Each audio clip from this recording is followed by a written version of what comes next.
For 100 years, Jedi hunted Jedi, and when it ended, the galaxy thought the darkness had died. But evil doesn't die, it waits. This is how the galaxy forgot what fear was, and how the Sith learned never to be seen again, until it was too late. The war had no name at first. It was shameful. Whispers between temples, confessions buried in archives. The Jedi did not want the galaxy to know that their own had turned against them, not out of greed, but out of belief. The 100-year darkness wasn't born from evil. It came from the minds of those who felt the Force could be more than peace, more than harmony. They experimented. They studied life itself, twisting cells, reviving flesh, and reshaping matter with raw Force energy, not for conquest, but for understanding. The Council called it unnatural. The Order called it heresy. And the war began, not with blasters, but with exile.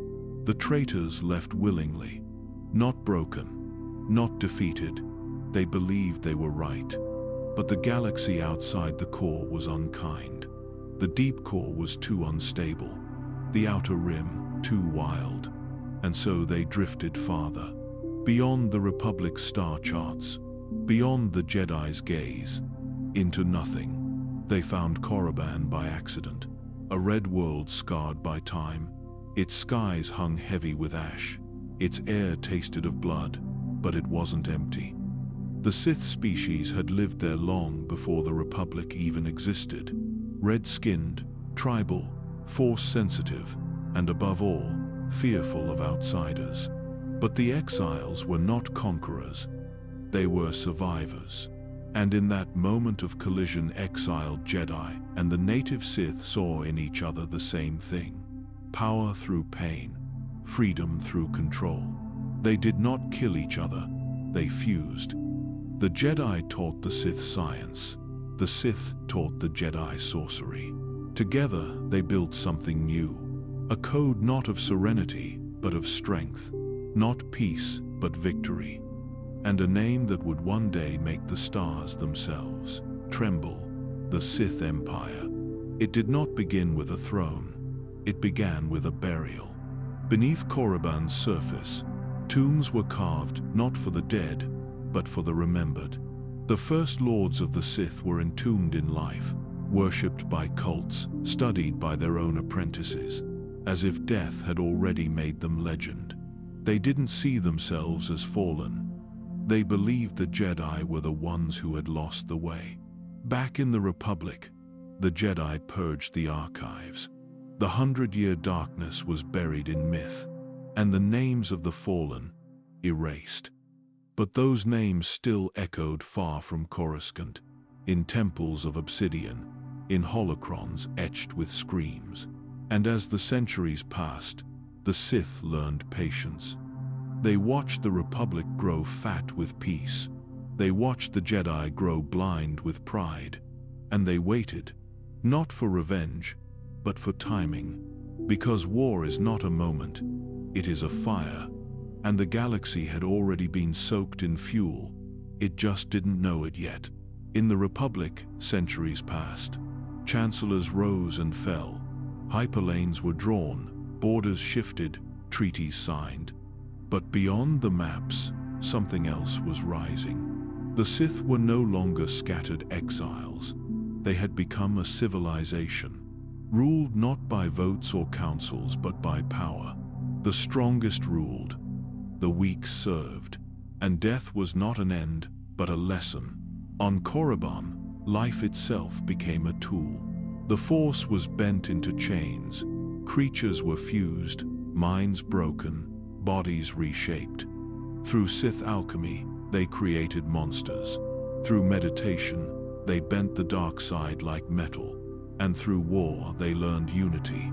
But it was not the kind of unity the Republic would understand. The Sith Empire thrived on conflict. Apprentices were taught to betray their masters. Lords were meant to be challenged. Every Sith who survived did so by stepping over the bones of the one who trained them. The Jedi called it evil.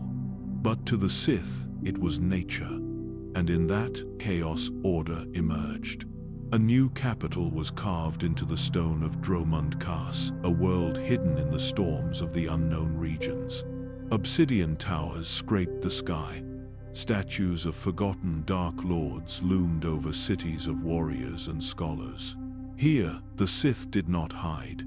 They planned, and at their center was a man no one understood. Vitiate. He was not born from battle. He was born before battle even began. A child of the old Sith bloodline. He killed his own family before he could walk. And by the time the Republic had forgotten the exiles, Vitiate had already lived for centuries. He did not rage. He did not command with fear. He whispered, and the Sith obeyed. Because Vitiate had found something the Jedi never dared to imagine. A path to immortality. Not through balance, but through consumption. When he spoke, entire worlds listened. When he meditated, stars grew cold. Under his vision, the Empire expanded.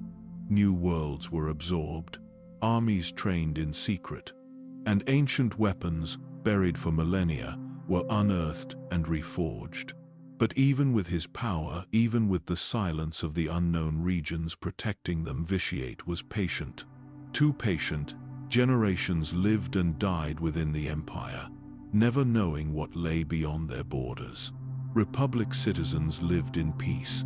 Jedi taught younglings on Coruscant, and no one remembered the name Sith, because there was nothing to remind them. No attacks, no sightings, not even a rumor. Just a quiet space on the star charts, marked as unexplored. But in that space, a storm was waiting. The Sith watched everything. Through stolen holocrons, through ancient Force rituals, they learned how the Republic functioned, where its weaknesses were, where its pride had turned to blindness. They learned the names of Jedi Grandmasters. They memorized the fleet deployments. They studied the psychology of peace, because the war they were preparing for was not a battle. It was a collapse, and they knew exactly when it would begin. He was born as Tenebrae.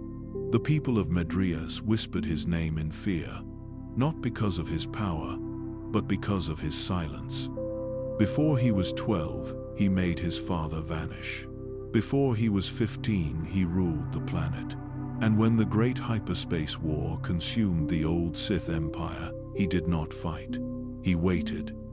Vitiate never believed in glory. He believed in control. And in one forgotten ritual, on a forgotten world, he proved it. After Naga Sadow fled and the Sith Empire crumbled, Vitiate summoned the survivors. 8,000 Sith Lords, all the power left in the galaxy. He told them they would rebuild, that their future would rise from ashes. They followed him willingly. They didn't know it was a trap. On the dead world of Nathema, Vitiate performed a ritual so vast, so precise, that it erased life itself. Not just cities, not just people, but the Force. Trees did not sway. Winds did not blow. The air did not move. It was silence. Total, unnatural silence. And when it was over, Vitiate stood alone, alive, changed. He had consumed them all. Every Sith, every beast, every breath of life. And in their place, he became something else. The ritual did not just grant him immortality. It burned his name from time. He was no longer Tenebrae, no longer a man. He was the Emperor. His mind expanded beyond his body. His voice echoed across space. And when he spoke, the Force obeyed. The few who learned the truth were silenced. Not with violence, but with awe. The Sith did not worship gods, but now they had one. From Nathema, he rebuilt the Empire in secret, piece by piece, world by world. He allowed others to believe they held power, dark councils, warlords, generals, but they were dust beneath his shadow. For over 1,000 years, he did not sleep. he did not age. He did not forget. Because Vitiate had glimpsed something larger than war, larger than death. He didn't want to rule the galaxy. He wanted to erase it. He believed the Force was broken, and only total silence could fix it. That silence would come in time. Until then, he watched. As the Republic flourished in ignorance, as the Jedi taught their younglings myths about evil long gone, as peace became religion, and all the while, in the deep storms of Dromund Kaas, his empire prepared. Ships were forged, Sith were bred, agents were planted within Republic borders, sleeper cells bound by oath and torture, and rituals were refined, so that, when the moment came, they could shatter reality again. But Vitiate didn't just want to win. He wanted them to suffer first. He wanted the Republic to feel safe. He wanted the Jedi to believe the Sith were extinct. He wanted peace to become a lullaby. Because when peace dies in its sleep, no one screams loud enough to wake the stars. Centuries passed, and the Sith Empire did nothing. No invasion, no transmissions, not even a rumor. To the galaxy they had vanished. A failed remnant of an ancient war. A myth. The Republic grew. Trade routes flourished. New sectors were charted. And the Jedi began to forget what the dark side felt like. They taught history as if it was fiction. As if the wars of the past were too primitive to ever return. As if peace was permanent. But on Dromund Kaas, the storm never stopped. Lightning split the sky without end. Rain fell on stone battlements, blackened with age. And in the temples beneath the capital, Sith acolytes trained in silence. Not for glory, not for chaos, but for precision. Their blades were forged in hidden forges, their armor blessed with blood and alchemy, and their minds broken and rebuilt to obey. They didn't fear pain, they became it, and above them all the Emperor waited. He never spoke of invasion, he never issued commands, but his will moved through the Empire like gravity. When a Sith betrayed another, it was expected. When an officer hesitated, he vanished. When entire colonies went silent, no one dared to ask why. Because everyone understood, the war was coming, but not yet. The preparations were not military. They were spiritual.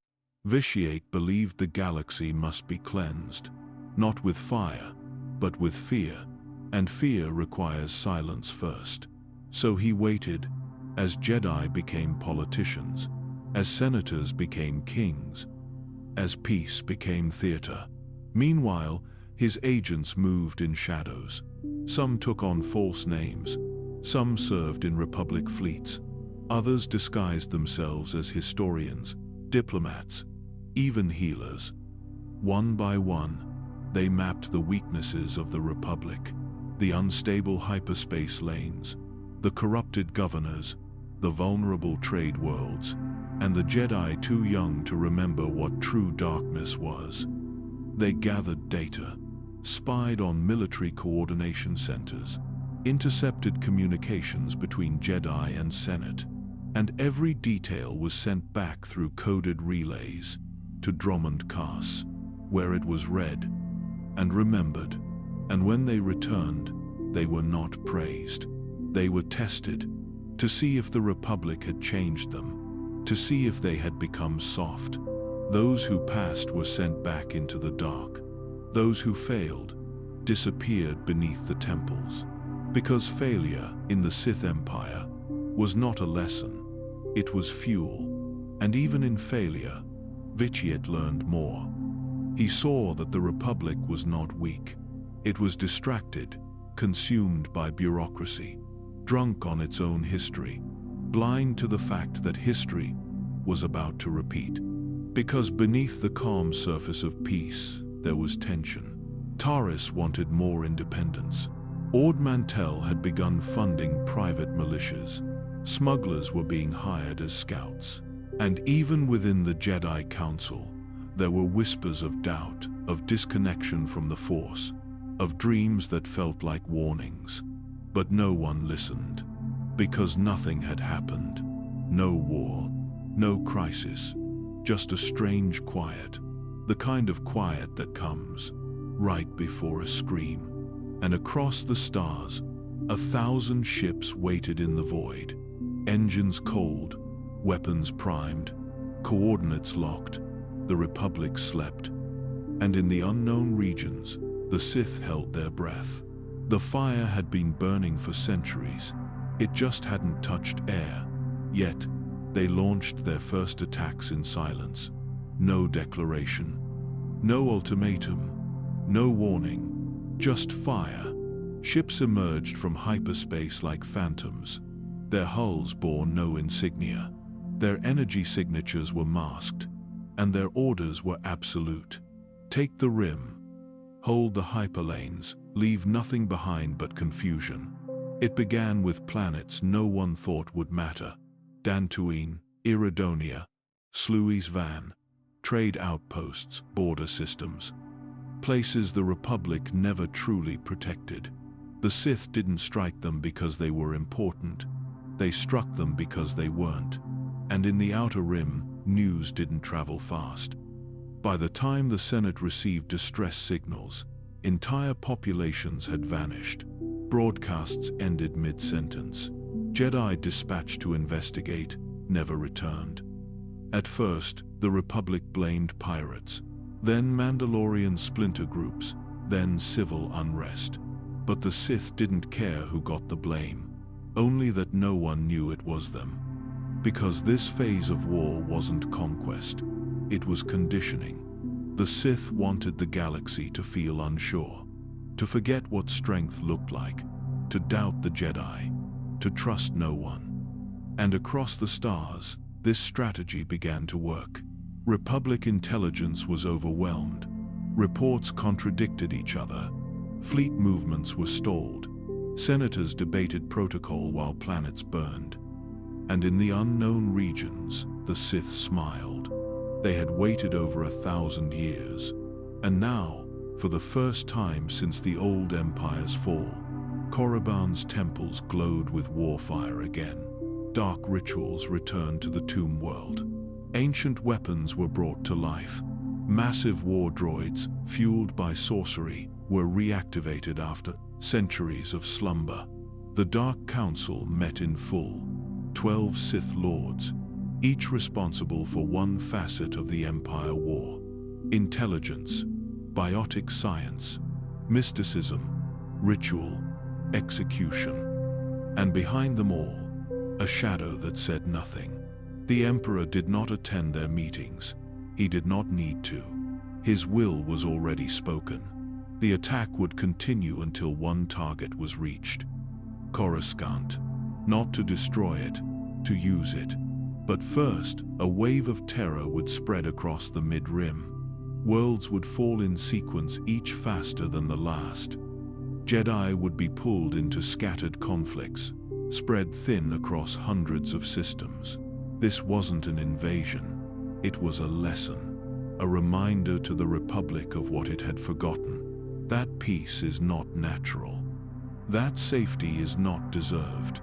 And that the Sith were never extinct. The Jedi Order, still unsure of what they were facing, began deploying task forces. Many were sent to the Outer Rim, others to guard Republic trade routes. But none were sent to Korriban, because no one believed Korriban still existed. Even among the Jedi archives, the tomb world had become legend, a myth wrapped in ancient failures.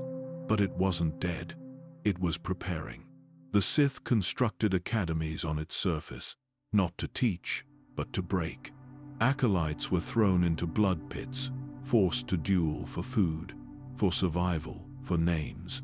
The weak were discarded. The strong were trained to kill Jedi, not just in battle, but in philosophy, to exploit their compassion, to turn mercy into weakness, to weaponize hope.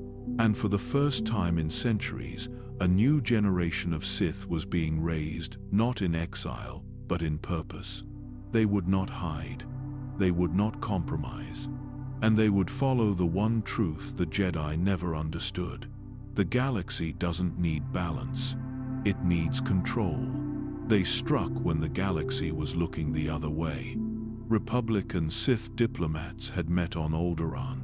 Peace was on the table, or so it seemed. The Jedi had begun to hope that the Sith, like the Mandalorians before them, could be reasoned with. That enough blood had been spilled.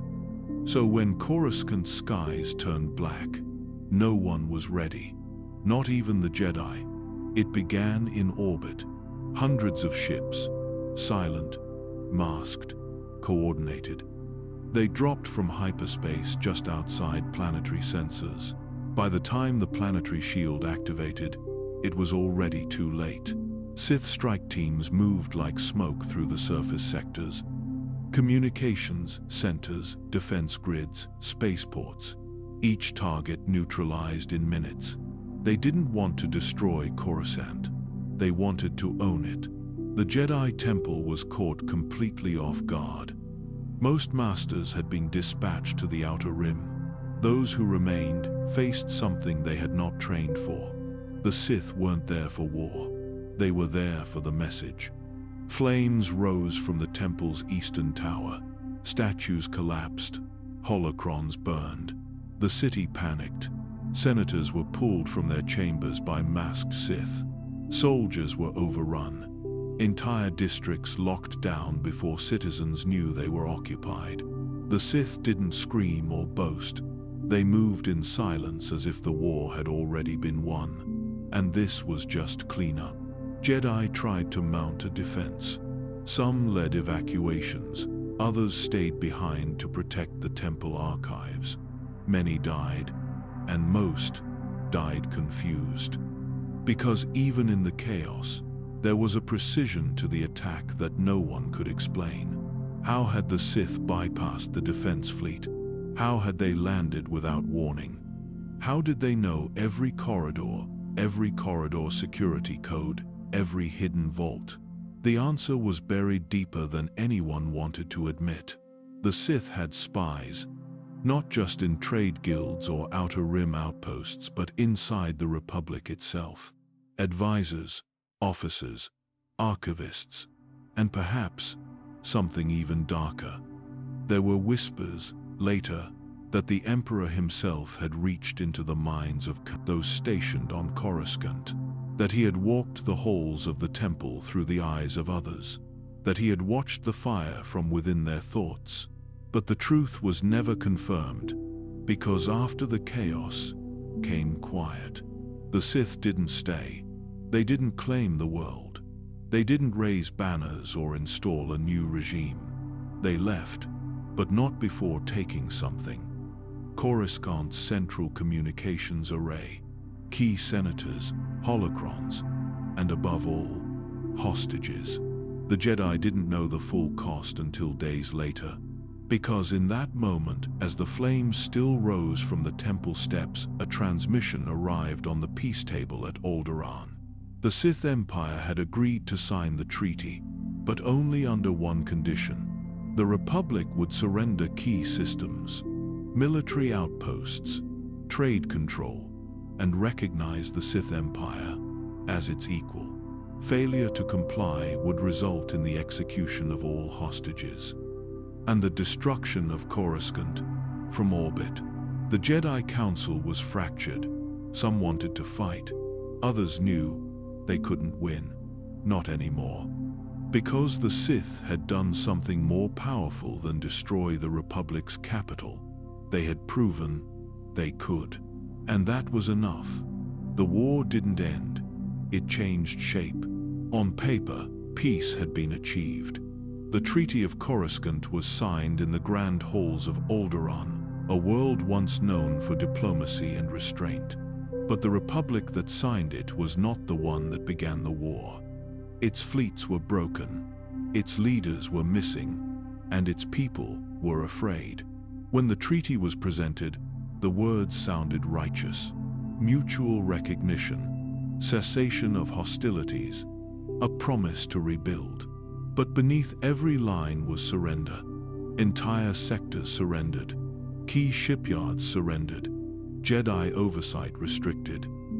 And for the first time in centuries, the Republic was smaller than it had been. The Sith didn't demand blood. They demanded pride.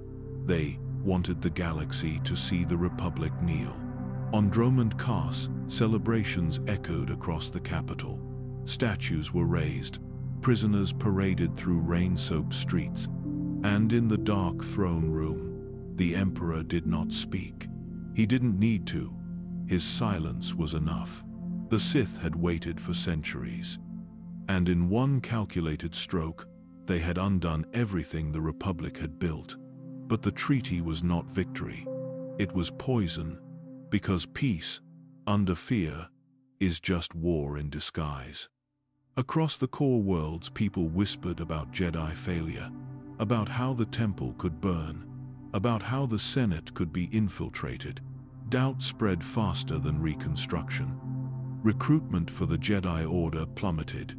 Republic citizens began forming private militias, and the Sith watched. They had learned that the Republic's greatest weakness was not its fleets or its laws. It was its faith. Faith in the Jedi, faith in peace, faith in itself.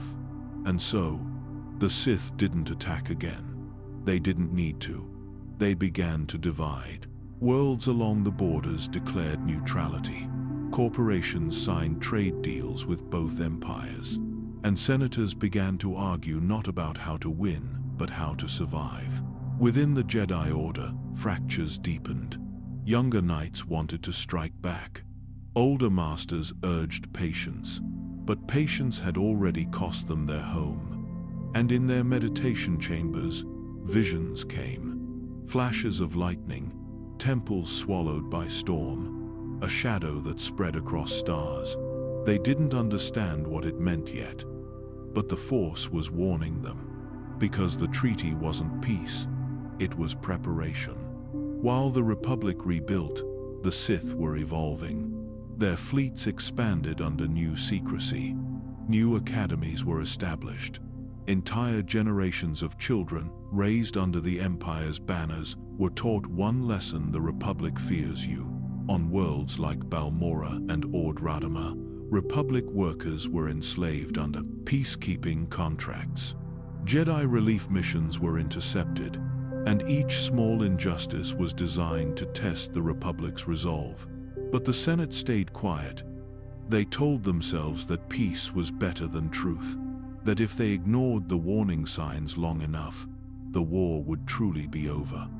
And so, they watched as Sith warships patrolled neutral systems, as mercenaries filled the void left by Republic troops, as the map of the galaxy began to change, one treaty clause at a time.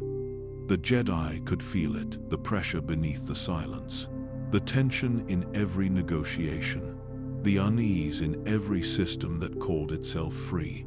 The Sith didn't need to invade anymore. They were already inside.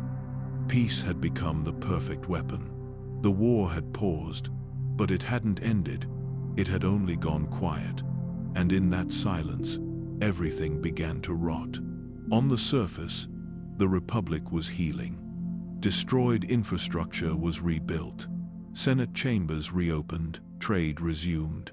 But beneath every speech, every vote, was fear. No one trusted the treaty. Not really. They obeyed it because they had no other choice. And so, the galaxy entered a cold war. A war of shadows, of spies, of subtle provocations. The Sith had withdrawn their fleets, but left behind something far more dangerous: influence. Governors who suddenly refused Republic oversight, systems that began funding their own planetary defense forces, and Sith sympathizers, now embedded within supply chains, communication hubs, even medical corps. The Jedi Order sensed it. They could feel the imbalance. Knights sent to the Outer Rim often returned changed if they returned at all. Something about the Force itself felt dimmer, harder to hear. like a presence was pressing against it, turning its whispers into static. They meditated longer. They consulted old holocrons, but the answers never came. Because the Sith were no longer speaking through sabers. They were speaking through systems. And the Jedi had not trained for this. The Sith understood. They knew that fear spreads best in quiet, that the Republic would tear itself apart if given enough time. They didn't need to start another war.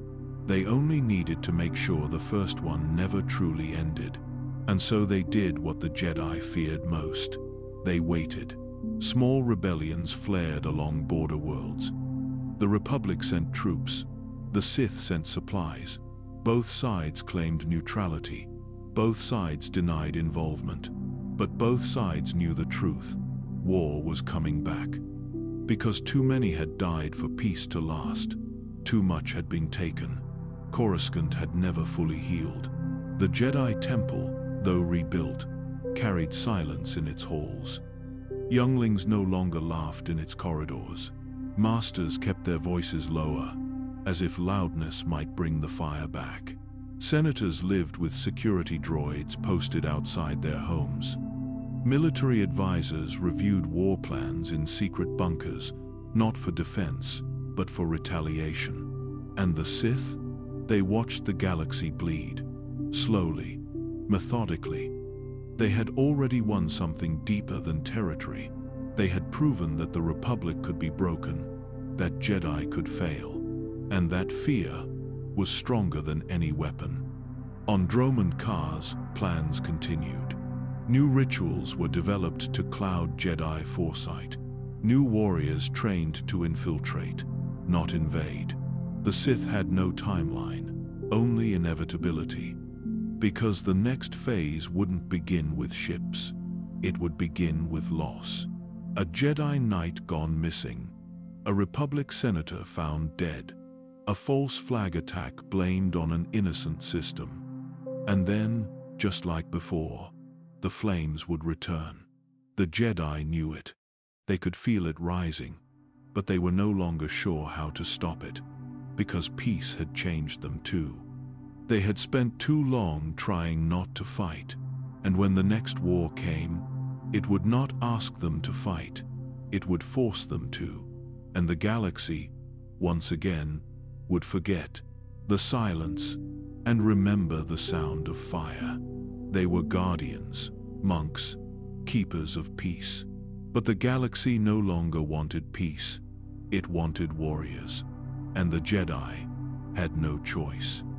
They wore armor now, commanded troops, led fleets, gave orders that decided life or death for entire worlds. Some adapted, others obeyed. But none of them were trained for this. Jedi had always been taught to observe, to protect, to feel the Force in all living things. But now, their presence meant occupation. Their sabers meant control. And when they entered a battlefield, the silence that followed wasn't peace. It was fear. The galaxy didn't care. The Republic needed heroes. And the Jedi were the only ones left who still believed in something. But belief was not enough. The Sith had changed the rules. They didn't just attack with ships, they attacked with doubt. Every Republic world the Jedi saved was another system the Sith would manipulate tomorrow. Every battle won became propaganda in Sith-controlled space. And slowly, without meaning to, the Jedi began playing by the same rules they once rejected. They negotiated under threat. They formed covert alliances. They struck first. Because waiting meant more loss, and more loss meant more questions. Jedi Knights who once spent years in meditation halls now sent commands to troopers from orbital carriers. Padawans completed their training in war zones. Their trials were not philosophical anymore. They were tactical. Win the skirmish, protect the convoy, secure the sector. And the Jedi archives grew heavier with names, not of scholars or explorers, but of the fallen. Not because they were weak, but because they were human. Because Jedi could feel grief, and grief, in war, becomes a companion. They didn't cry, they didn't speak of it, but every empty seat in the council chamber was a wound, and every mission order felt like another chance to bleed. Even the Force itself felt quieter now, not absent, just harder to hear. The battles didn't allow for stillness, and without stillness, the Jedi had only instinct. And instinct, in war, becomes a weapon. Some tried to retreat inward, to reclaim balance through training, reflection, simplicity. But even meditation felt hollow, because the Jedi Code was not written for war. It taught detachment. But now, they needed connection. To soldiers, to allies, to the people they couldn't save. And with each death, with each failure, something shifted. The Jedi were not falling to the dark side, but they were falling out of rhythm with the light. The Republic saw none of this. To them, the Jedi were symbols, living shields, unshakable. But inside the Order, quiet fractures began to spread. Some knights questioned the High Council, others ignored orders entirely, and a few began asking if they were even on the right side, because this war didn't feel like protection anymore. It felt like survival, and the Jedi were not built to survive. They were built to serve. But when service became violence, when clarity became doubt, when peace became memory, what were they now? The Jedi had faith, but they no longer knew what it was in. The Code spoke of peace, but peace had become theoretical, something that lived in memory, not in motion. The Force was still there, but it no longer felt close. In battle, it surged, but in meditation, it was cold. Knights searched for guidance in the old texts. They read of balance, of serenity, of letting go. But none of it explained what to do when the people you protect no longer believe in you, or when you no longer believe in yourself. Some Jedi adapted by narrowing their focus. Save the civilians. Protect the convoy. Complete the mission. Clarity through action. But action without understanding is not wisdom. It's momentum. And momentum, in war, feels like falling. Other Jedi turned to history. They studied the ancient wars, the first Sith uprisings, the Great Schism, the Mandalorian campaigns, trying to find a pattern, a warning, a justification. But the past offered no comfort, only a reminder that the Jedi had been here before, and still failed to learn. Because the danger wasn't always in the enemy. Sometimes it was in the mirror. Some masters whispered doubts in private, that the Republic was using them, that their seat in the Senate was no longer a bridge, but a leash. Others warned against that thinking. They believed unity was still possible, that the war could still be turned back toward peace. But their voices were soft, and the galaxy was too loud to hear them. Padawans felt the tension first. They watched their teachers hesitate, conflict in their voices, weariness behind their smiles.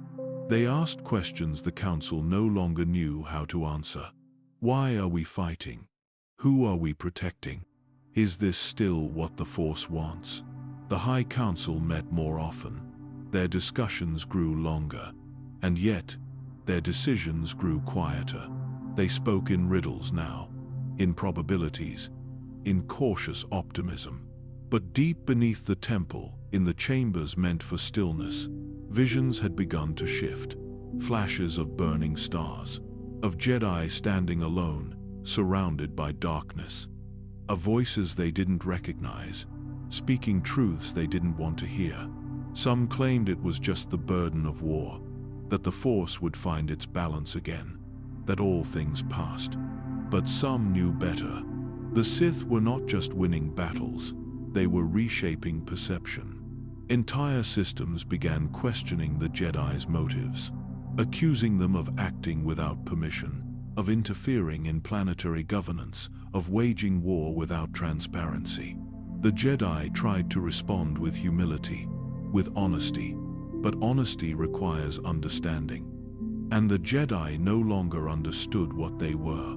Were they generals, advisors, peacekeepers? The roles bled together, and in the blurring, their faith began to dim. Not lost, not broken, but clouded. They still believed in the Force. They still believed in compassion, in life, in duty. But they no longer believed in the clarity they once held. The line between light and dark was no longer drawn in action. It was drawn in intent, and even that was becoming hard to define. Because when every choice leads to loss, when every path is a compromise, and when every mission ends in silence, what does the Force even want anymore? Some Jedi didn't break. They faded. No betrayal. No blood. Just absence. One day they were there, leading missions, teaching Padawans. The next, gone. No comm signal, no explanation, no trace. And in the quiet halls of the temple, their names were not spoken with anger. They were whispered like prayers. Because the Jedi Order knew the difference between a fall and a surrender. These weren't traitors. They were tired. Of orders that no longer made sense. Of battles that ended with more questions than victories.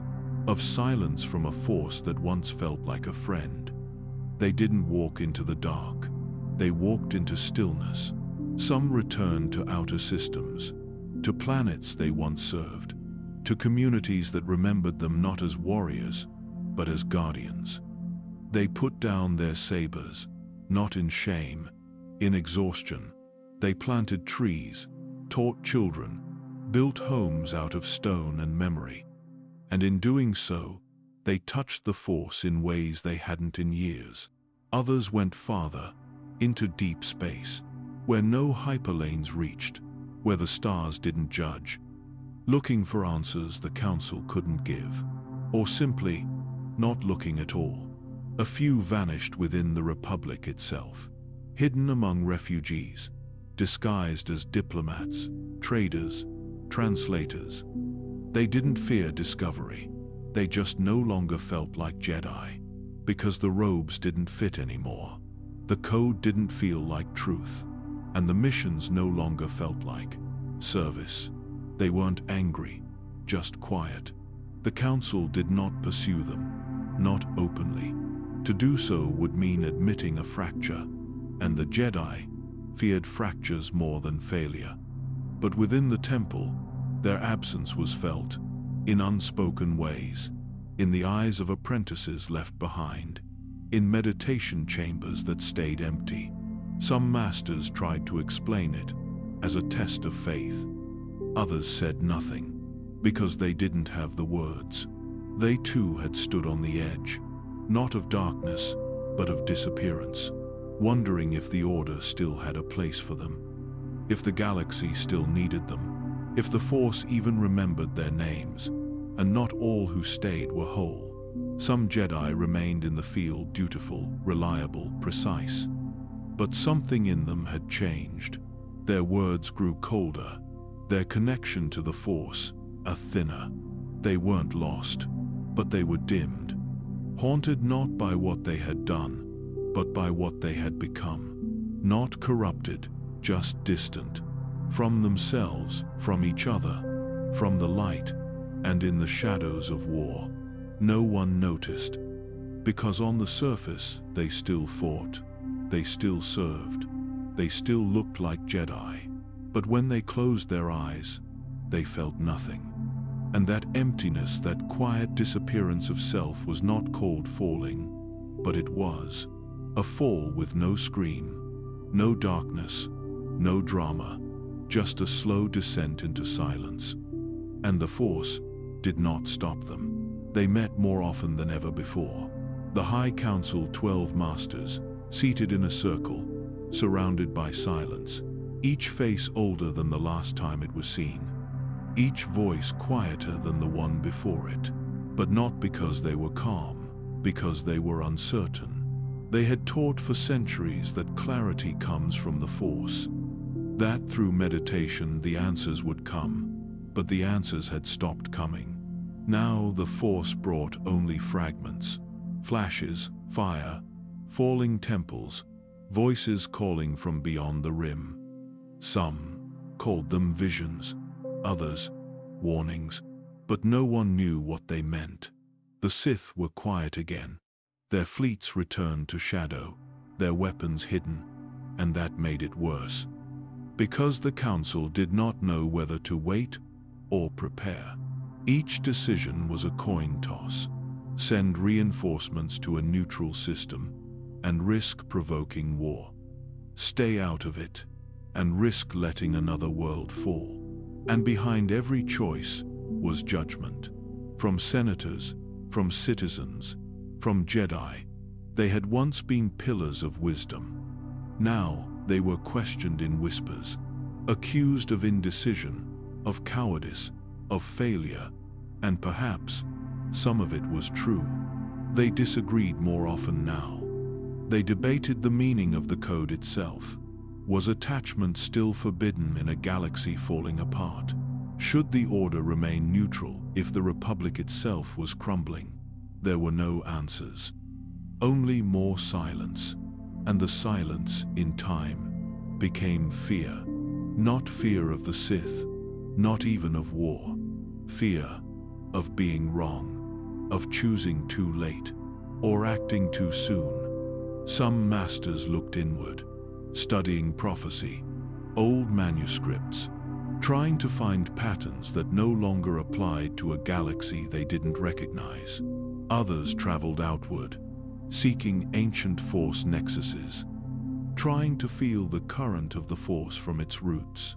But even in those sacred places, the stillness felt broken. The Force was not gone, it was wounded, and the Jedi didn't know how to heal it, because they didn't know how they had hurt it. In that confusion, cracks widened. Some council members began to keep secrets, withheld information, withheld visions, not out of malice, but out of shame. They no longer trusted their own insight, and they feared what it might mean. One by one, they stopped speaking with certainty. They began phrases with perhaps. They ended them with silence. And in the temple corridors, younger Jedi felt it. They could sense that the center was no longer steady, that the voices they had once followed into fire were now speaking from fog. And still, the council met, again and again, trying to make sense of a war that wasn't happening, and yet never truly ended. And all the while the Sith waited, not with fleets, not with threats, but with patience. They understood that a leader who questions himself is more dangerous to his people than any enemy. And the Jedi Council had begun to question everything, not because they were weak, but because they were human. And humans break slowly, in silence, in ritual, in the spaces between meetings, where doubt becomes routine, where purpose becomes memory. They did not fall, but they did not see what was coming, and that was all the Sith ever needed. There were no speeches, no declarations, no broadcasts of victory, just flame. The Sith returned, not as soldiers, but as executioners. Not to win, but to erase. They didn't need the outer rim. They wanted to scar it. The first worlds to fall were agricultural, peaceful, unarmed. They had no defense fleets, no shields, no warning. By the time the Republic realized the Sith had broken the treaty, over a dozen systems were already gone. Not conquered, gone. Cities turned to ash, atmospheres poisoned, water sources corrupted through alchemical contamination, and the survivors, those who didn't die in the first strikes, became tools. The Sith didn't waste them. They experimented. Populations were used for biological testing, forced into labor, turned against each other in war camps built beneath the ruins of their own homes. Entire species disappeared from the record. not because they were defeated in battle, but because no one lived long enough to remember them. And the Sith didn't hide any of it. They broadcast fragments of what they had done. Grainy footage of cities screaming, children lined up in silence, Jedi corpses strung from fallen temples. Not to threaten, but to remind the Republic what mercy was worth. And the message worked. Panic spread faster than fleets could respond. Refugee ships flooded the hyperspace lanes. Smugglers became evacuation lifelines. Outer systems begged for Jedi aid that never came, because the Republic was already breaking.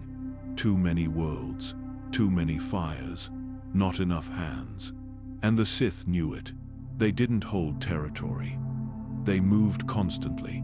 Burn a system, disappear, strike again somewhere else. No pattern, no logic, only chaos. And in chaos, truth becomes noise. The Jedi tried to organize response teams, special detachments, night-led convoys of medical aid and tactical relief. But the Sith anticipated every move. Ships were intercepted before landing. Ambushes became routine. And when Jedi arrived too late, they found no one left to save. Sometimes just bones, sometimes just silence. And even when they succeeded, even when they pushed back an incursion or protected a convoy, the cost was always greater than the gain, because every battle felt like a delay, never a victory. The war was moving faster than hope could follow, and across the Republic, something deeper began to crack. Civilian trust. They no longer believed the war could be won. Some no longer believed it should be. Sectors began to pull resources inward. Planetary governors blocked refugee access to prevent strain. Border patrols fired on transports without identification. It wasn't cruelty. It was fear. Fear that spread like infection. And the Sith watched all of it. They didn't just want to burn planets. They wanted the Republic to abandon them, because that betrayal would last longer than flame. In the core worlds, the war still felt distant. Broadcasts were filtered, news cycles managed. Senators held emergency votes while the Outer Rim vanished in silence. But Jedi knew. They could feel it. Every time a voice fell quiet in the Force, every time a call for help came too late, they weren't losing a battle. They were losing the galaxy. Because the Sith weren't trying to take it. They were trying to make it forget what light looked like. And slowly, it worked. They weren't supposed to be on their own. The Republic's promise had always been protection. One Senate, one people, one galaxy. But in the Outer Rim, that promise faded. The war spread too fast, too wide. And the Senate could no longer stretch its arms far enough to reach the edge. Ships stopped arriving. Supplies ran dry, and the Jedi stopped coming. They weren't abandoning these worlds out of cruelty. They were drowning. Every convoy sent to the frontier meant another left undefended. Every Jedi deployed to the Outer Rim meant one fewer protecting the Mid-Rim. The math didn't lie, and the Sith understood that better than anyone. They made the Republic choose, not by diplomacy, but by fire. Burn enough distant systems, and the Republic would retreat to save its center.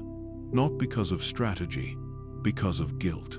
And the Outer Rim felt that guilt every time their messages were unanswered. Every time Republic reinforcements jumped to hyperspace and never came back. Some called it betrayal, others called it reality. It didn't matter. The result was the same. Worlds began to go dark. Some simply stopped transmitting. Whether destroyed or surrendered, no one knew. Others closed their own borders, chose survival over loyalty, chose silence over faith. But not all of them fell. Some fought back. Farmers turned militias, miners became defenders, droids were rewired, Civic centers were transformed into bunkers. They held on, not because they believed they could win, but because they refused to die begging. But even resistance has a cost. The Sith didn't punish rebels with invasion. They punished them with ritual. On planets like Melida divided by Darn, the skies turned red with corrupted atmosphere. On Fest, Sith alchemists unleashed modified beasts that could not die, only feed. On Terrace, they let the survivors run, then tracked them across months of silence. The war had no front lines anymore, only shadows. And in those shadows, the Jedi were forced to choose again. Which planets to protect, which signals to answer, which cries to ignore. No matter what they chose, someone died. And in time, the Jedi stopped choosing, because their presence brought hope, and hope had become a weapon. Whenever Jedi arrived, the Sith struck harder, made examples of survivors, broadcast the consequences, and slowly, even the people of the Outer Rim began to ask the question no one wanted to hear. Are the Jedi making it worse? The Council didn't respond. The Senate didn't respond. They couldn't, because no answer was enough, and silence became policy. Entire sectors vanished from priority rosters. Naval patrols were reassigned. Maps were redrawn. The war hadn't just taken lives, it had taken names. Worlds like Tibrin, Zygeria, and Umbara, once marked with flags and starports, became blank spaces. Just lost. And the Sith said nothing. They didn't celebrate. They didn't mark these victories, because they weren't victories. They were instructions to the rest of the galaxy. This is what happens when you are forgotten. Hope still lived. Even in the rubble, even in the silence. There were always those who refused to surrender. Local leaders, smugglers with principles, families who refused to run. And in their resistance, the Sith found their favorite weapon: excuse.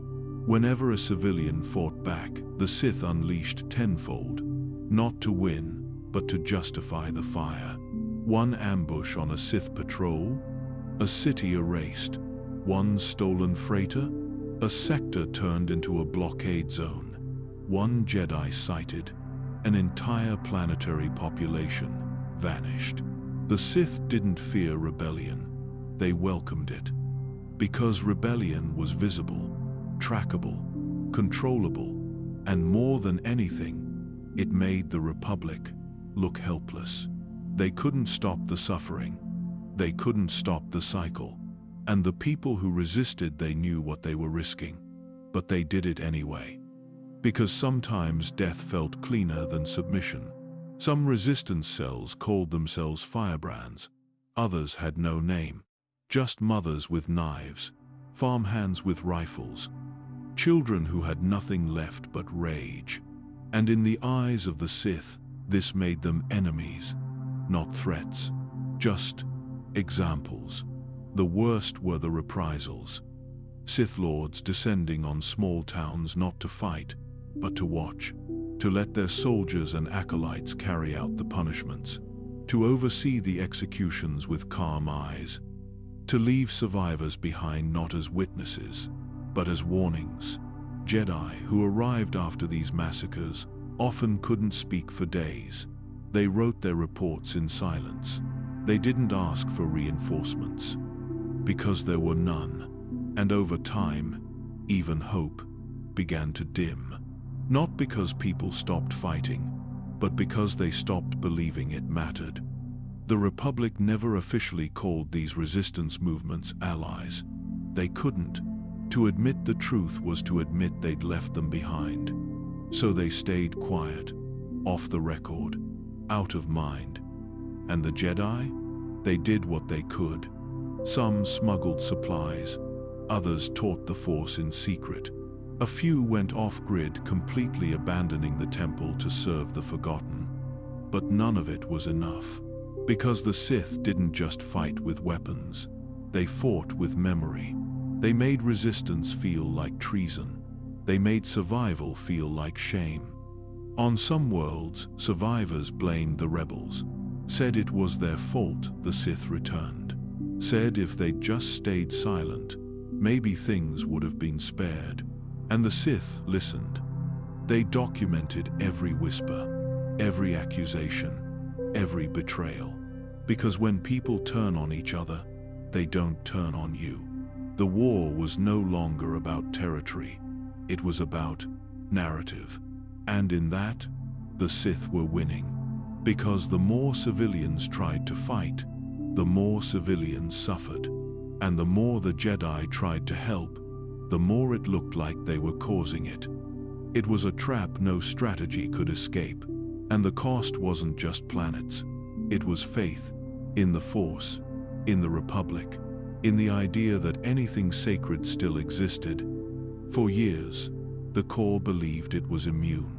It watched the war from a distance, through filtered transmissions, through military briefings, through numbers. But war does not stop at the edge. It bleeds inward, and when it reached the core, it did not knock. It arrived in silence, then screams. Trade routes were hit first, medical convoys, diplomatic missions, not in space, on the ground. Sith infiltrators posing as refugees, as delegates, as scholars. The war wasn't just ships anymore, it was inside people. Coruscant itself endured its first attack, not through firepower, but through fear. Explosions at spaceports, power outages across the Senate district, a Jedi Knight assassinated in broad daylight. Her saber still ignited as it rolled across polished stone. And the message was clear. There are no front lines anymore. Senators called for emergency lockdowns, for more Jedi presence in the core, for surveillance. But the Jedi were already scattered. The war had pulled them apart, piece by piece. And now, when the core needed them, they were too far away to return. The Order reassigned masters, recalled outer assignments, sent reinforcements to core sectors. But the damage was done. The people had seen it, not on news feeds, not through reports. They'd seen it in the sky, in the streets, in their homes. And they understood, finally, what the Outer Rim had endured. But by then, it was too late. The Mid-Rim collapsed within months. Lines of defense failed. Alliances fractured. Systems once considered safe turned to ash overnight. And even the Republic's finest fleets couldn't keep up. Because the Sith didn't fight to hold. They fought to collapse. They attacked supply chains, not fortresses. They corrupted leadership, not armies. And they weaponized perception more effectively than any destroyer. The Jedi tried to respond. They trained faster, fought harder, took on missions they would have once refused. They killed when they had to, without ceremony, without clarity, because now the cost of hesitation was entire cities. And something began to change in them. Not visibly, not all at once, but underneath. They spoke less, meditated less, felt the Force with less certainty. Not because they had fallen, but because they had stopped asking why. When the next warfront appeared, they responded. When the next call came, they obeyed. Even when the call was to destroy entire Sith-aligned facilities, outposts suspected of harboring rituals, prison ships reclassified as targets of opportunity, and sometimes whole towns, because the line between defense and preemption was gone, and the Jedi had no room left for doubt. In the Senate, faith was breaking down. Debates turned to accusations. Worlds threatened to leave the Republic entirely. And behind every closed-door session, the same question returned. If the Jedi can't protect us, what good are they? The Jedi never answered. Because they didn't know. They were doing everything they could. But the Force no longer spoke clearly. and every battle felt more like survival than service. And still, the war spread. Families in the core fled to satellite worlds.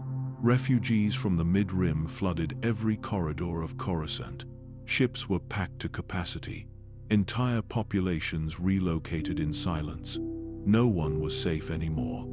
Not from fire, not from betrayal, not from the feeling that the galaxy was unraveling from the inside out.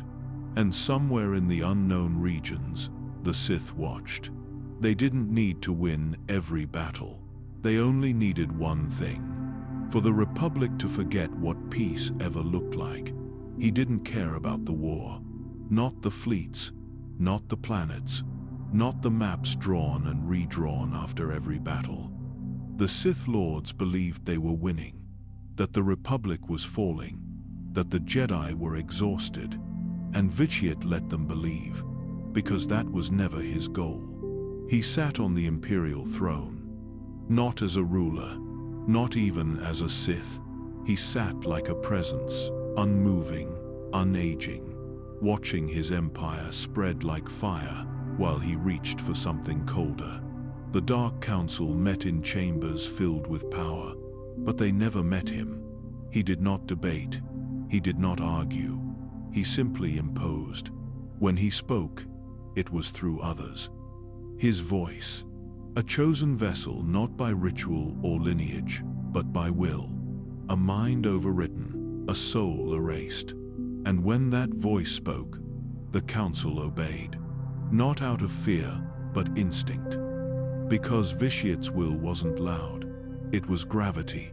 And while they fought his wars, built his fleets, conquered his enemies, he was listening. Not to strategy, to the Force. To the cracks between life and death. To the echoes left behind in places no longer spoken of.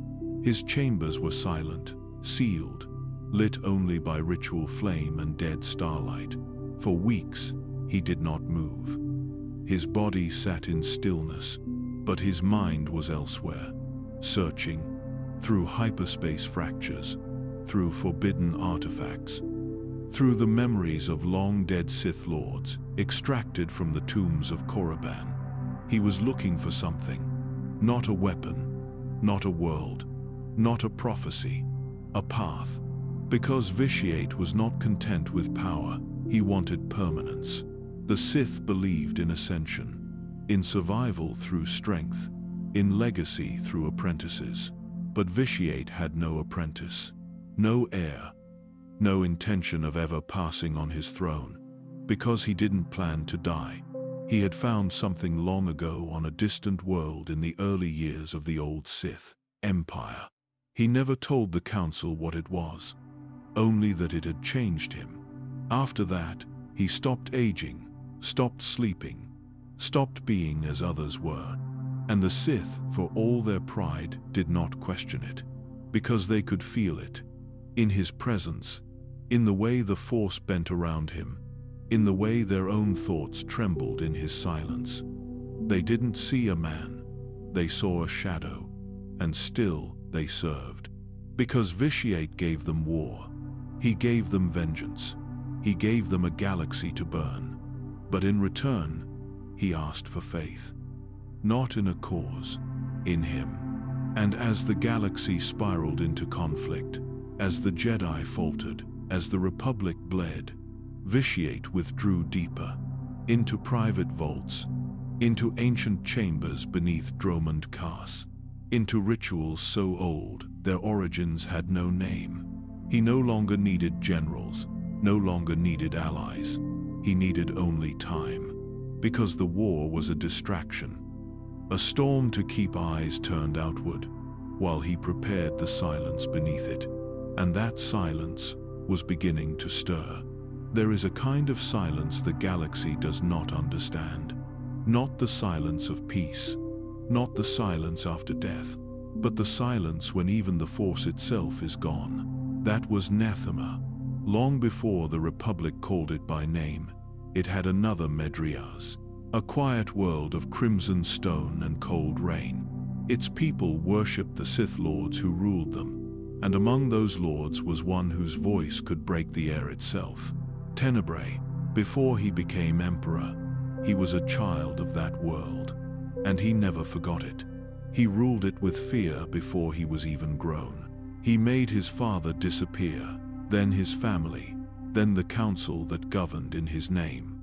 By the time the Great Hyperspace War tore through the galaxy, Tenebrae had already stopped being a boy. He was something colder. When the old Sith Empire fell to ruin, he summoned its survivors to his homeworld. 8,000 Sith Lords answered. They thought they were coming to rebuild. They were coming to die. They landed in dark storms. Their ships ringed the capital. They brought their apprentices, their armies, their followers. Tenebrae greeted them as savior.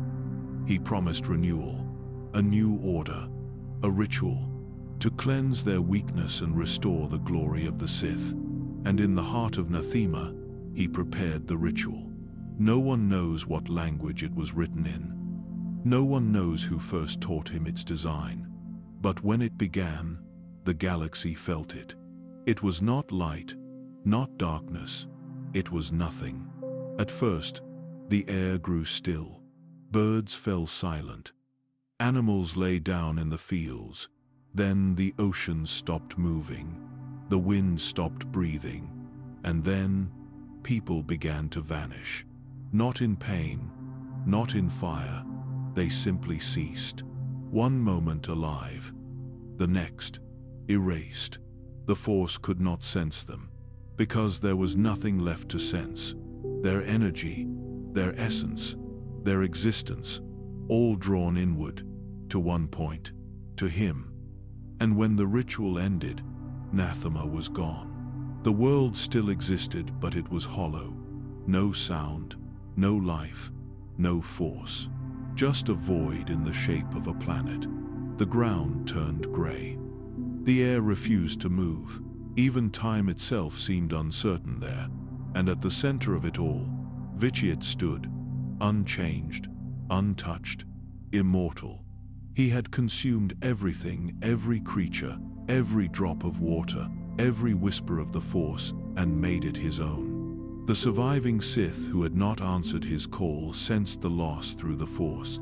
They felt a wound, a tear so vast it bled through the stars, but none dared speak it aloud, because the old Sith believed in strength. And what Tenebrae, what Vitiate had done, was strength beyond comprehension. They called him Emperor, and none ever called him anything else. They rebuilt under his rule, raised new worlds in his name, and never again asked what happened on Nathema, because there was no word for it, no warning to describe it, no scripture to contain it. It wasn't destruction, it wasn't death, it was erasure, and the Emperor never spoke of it again. But deep within the Force, Nathema still screamed, not with sound, with absence. A wound that could never close. A reminder that even the Force could die. After Nathema, the Emperor stopped pretending to be alive. He no longer ate, no longer slept, no longer breathed. He didn't need to. Whatever the ritual had done, it had burned away the human that once called itself Tenebrae. What remained was a will absolute, cold, and endless. His body still moved, still spoke, still ruled. But those who stood before him felt it instantly. The presence that filled the room was not a man. It was an absence wearing flesh. The Force no longer flowed through him. It bent around him, like gravity bending light. Like a wound the galaxy could not heal. Those who met his gaze sometimes collapsed. Others went mad. Because to look into Vitiate's eyes was to feel yourself dissolving. He didn't kill them. He didn't need to. He simply consumed what they were. Every emotion, every memory, every trace of who they had been. The Emperor's immortality was not eternal life. It was eternal appetite. He began experimenting again, not with alchemy, with essence. He learned how to pull the Force from others without touch, How to live through hosts when the flesh he wore began to decay. How to leave parts of his will scattered across the galaxy, so that even if his body died, he would never truly end. And the Sith Empire followed. They believed his silence was wisdom, his absence strategy.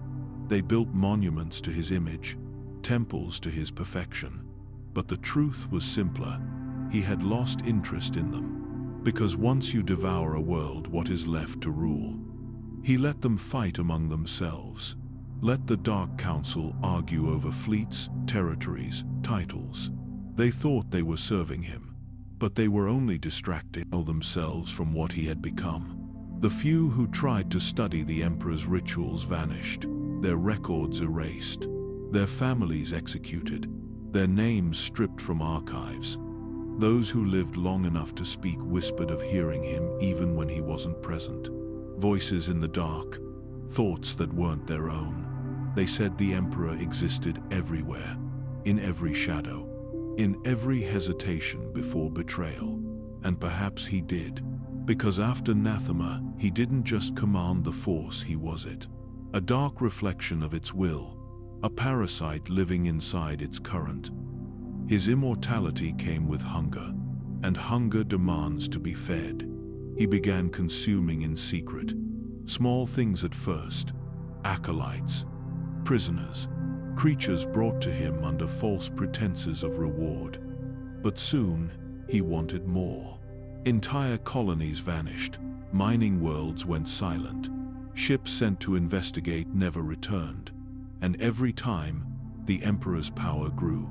He didn't rage, he didn't boast, he simply expanded, like the void that had birthed him. Even the Dark Council began to fear him, not for what he did but for what he didn't do. He no longer issued decrees, no longer gave commands. He simply allowed them to fight, allowed the Empire to fracture, allowed the war to burn. Because all of it, every scream, every death, every act of rage fed him. The galaxy thought the Emperor ruled the Sith, but it was the other way around.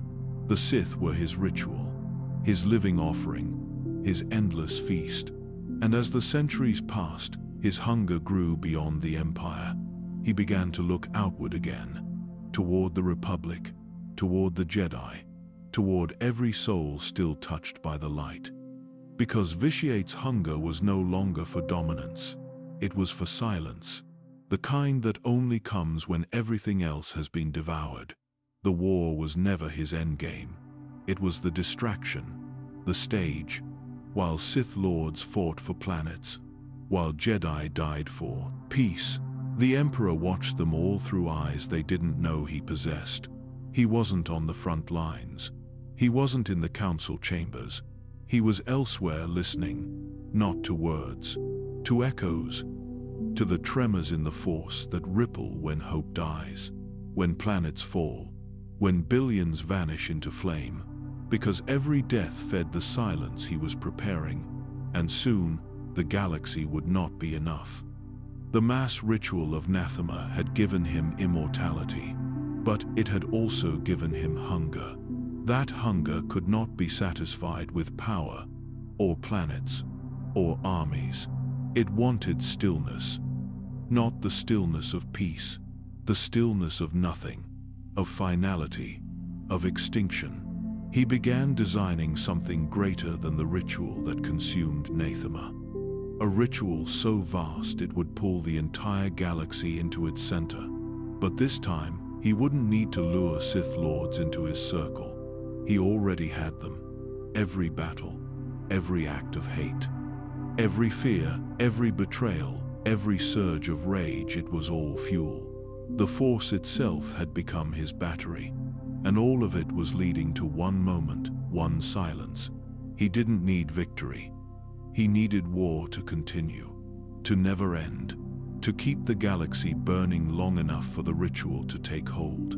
He hid its preparation beneath temples no longer marked on maps. He whispered it into the minds of acolytes who didn't know they were tools. He fragmented his own essence, placing pieces of himself inside hosts, ensuring that even if the Jedi found one form, another would rise. Some tried to stop him. A few Sith Lords sensed what he was becoming, that he no longer served the dark side. He consumed it.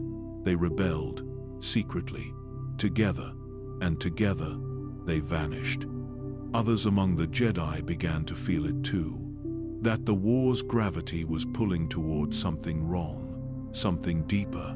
But by then, they were already drowning. Because, how do you stop a shadow that has no shape, no source, no name?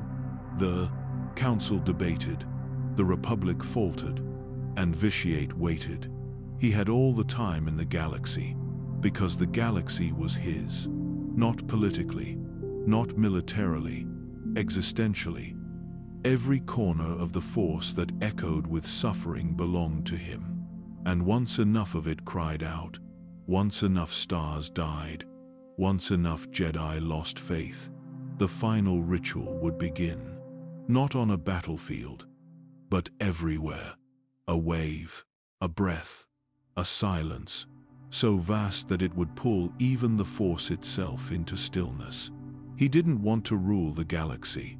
He wanted to erase it, not out of cruelty, but because he believed it was broken, that all existence was noise, and only silence could perfect it. This was not conquest. This was euthanasia on a cosmic scale.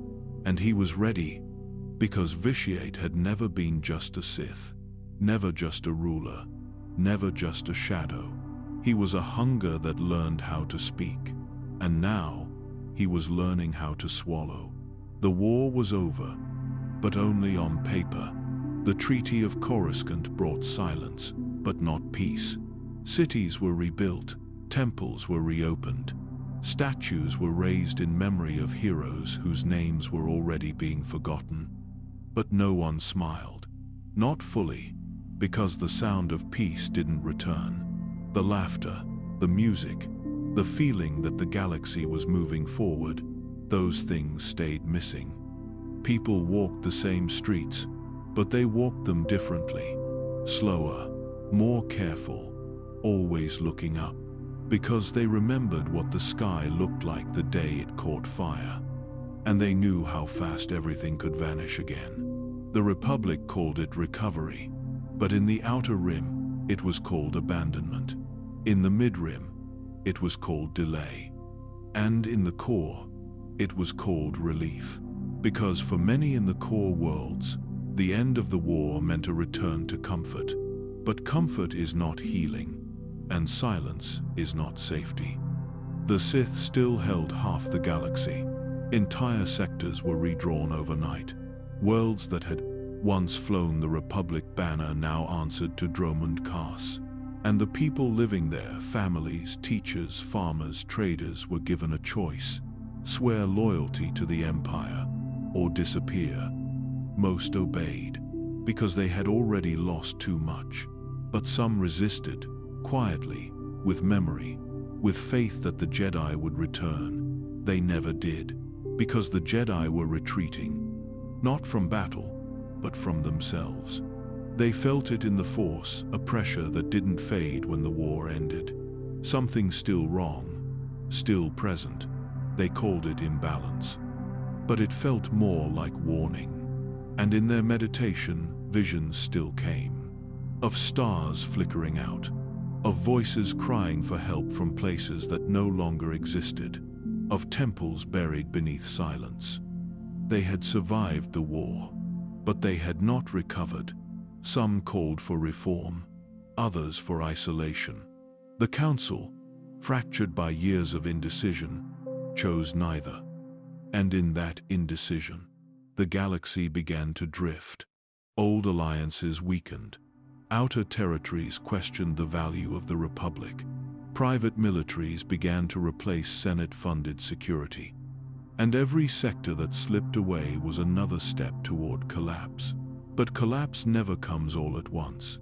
It comes slowly, in the form of peace that doesn't feel like peace, in smiles that don't reach the eyes, in trade routes that reopen under threat, and treaties that begin with unless. People still held on to hope, but it began to change shape. It wasn't the hope of a better future. It was the hope that the present wouldn't get worse, that tomorrow would at least be survivable. And that was not peace. Because the Sith never stopped preparing. They didn't need to invade again. They were already inside. They had diplomats in the Senate, agents in Republic Command, sympathizers in systems too far to monitor. And while the Republic rebuilt its monuments, the Sith rebuilt their rituals. The Cold War wasn't about battles. It was about waiting and watching for a weakness, for a mistake, for a moment to begin again. And they knew it would come. Because the galaxy didn't heal, it forgot. And forgetting was always the first step toward falling. When the war ended, everyone expected peace. What they got was surveillance. Trade hubs, once guarded by Republic troops, were now patrolled by private security firms, each funded by corporations, each loyal to their own profits. Information became more valuable than protection. And every system Sith or Republic started listening more than they acted. The Jedi weren't fighting on the front lines anymore, but they weren't resting either. They were chasing shadows, following whispers, tracking patterns that didn't make sense. Because the Sith weren't gone, they were just hidden, behind governments, behind charities, behind peace accords. The galaxy had entered a new kind of war, one with no blasters, no battles, just silence and betrayal. Senators began vanishing. Messages went missing in hyperspace. Data was altered, then mysteriously restored. No one knew who to blame, because no one trusted anyone. And that was the strategy. The Sith didn't need to conquer more worlds. They just needed the Republic to question itself. Every delay in funding reconstruction, sabotage. Every failed mission to a recovering system, internal obstruction. And the Jedi, once the heart of the Republic, found themselves watched more than welcomed. Some citizens still trusted them, but others whispered that the Jedi had caused the war, that their presence had drawn fire, that maybe the Sith only returned because the Jedi never left. In response, the Jedi pulled back further, closed off the temple to the public, classified more records, reduced off-world presence unless required by the Senate directly. They told themselves it was to protect the order, to recover, to remain focused. But the truth was harder. They didn't know who to protect anymore, and they weren't sure who still wanted their help. Inside the order, tension grew. Young knights questioned the retreat. Some disobeyed orders. Some left the temple entirely, choosing to act on instinct instead of caution. The council debated discipline, but there was little unity left to enforce it. Each master saw a different future. Each feared a different past. And while they argued in stillness, the galaxy moved. Spies crossed sectors disguised as diplomats. Assassins became advisors. Entire planetary elections were influenced by Sith-aligned agents the Republic never discovered. The war hadn't ended, it had shifted, and now, no one could see it clearly. Because trust had become the battlefield. Every transmission was suspect, every alliance temporary, every voice a possible weapon. And fear did the rest. It taught systems to self-isolate, to close their borders, to guard their resources, to value quiet over truth. And in that quiet, the Sith waited. Because a galaxy divided is a galaxy that won't fight back. The Republic still held meetings, still passed resolutions, still promised stability. But beneath the surface, every corridor echoed differently now. Less like democracy, more like preparation. And in the Jedi Temple, some began to meditate on a question they'd once considered impossible. What if we are not losing? What if we have already lost and we just don't know it yet? Not everyone lived in temples, or held ranks, or fought with sabers. Most people just lived, tried to grow food, tried to raise children, tried to sleep without wondering what would come from the sky next. But after the war, nothing felt real anymore. Not even the quiet. Entire systems lived without identity. Borders had changed so many times. No one knew what government they belonged to, if any. Some still flew the Republic crest, others the Empire's sigil, and some took down their flags completely, because flags meant allegiance, and allegiance meant danger. So people hid, not in bunkers in plain sight. Farmers claimed neutrality. Merchants said nothing. Parents taught their children never to speak of politics outside the home. And even then, only in whispers. Refugees drifted across the stars like shadows. Some had been displaced for years. Others were born after the treaty and had never known a home of their own. They lived on old freighters, in transit stations, on backwater moons where no government asked questions. And they stopped asking for help. Because the Jedi didn't come. Because the Republic was tired. Because everyone had someone else to take care of. Entire generations grew up without temples, without teachers, without direction. They became a people without time.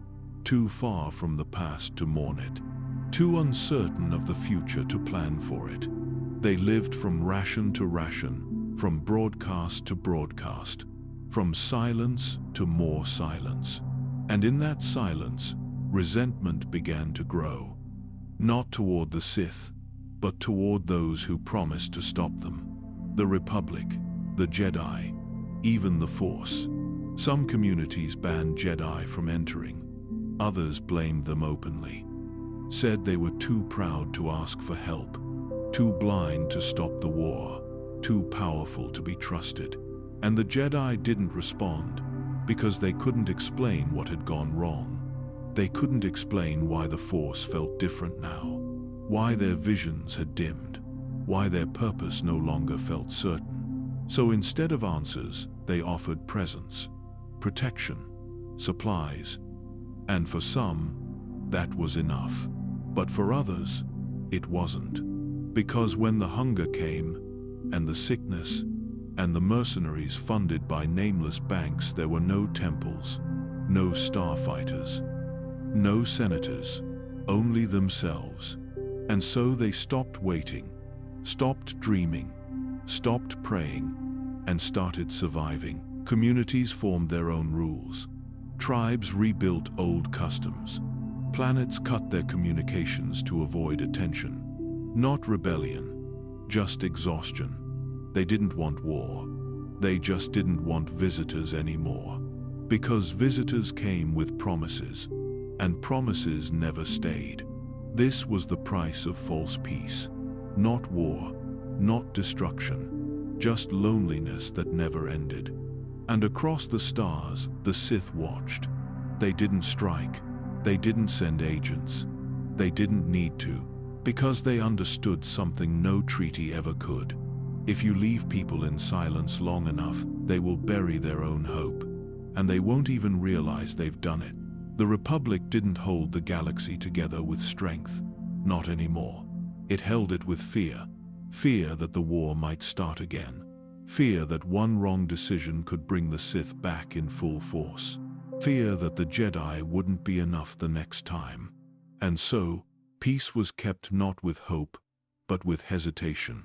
Senators signed bills they didn't believe in. Governors withheld aid just in case. Allies kept secrets. Worlds stayed silent when neighbors were attacked because they were afraid they might be next. It wasn't cruelty, it was calculation. 1,000 systems choosing quiet self-preservation over loud justice. Even the Jedi were part of it. They didn't speak out, didn't challenge the treaty, didn't risk reopening conflict, because the Order could feel how close everything sat to the edge. They told themselves it was balance. That caution was wisdom.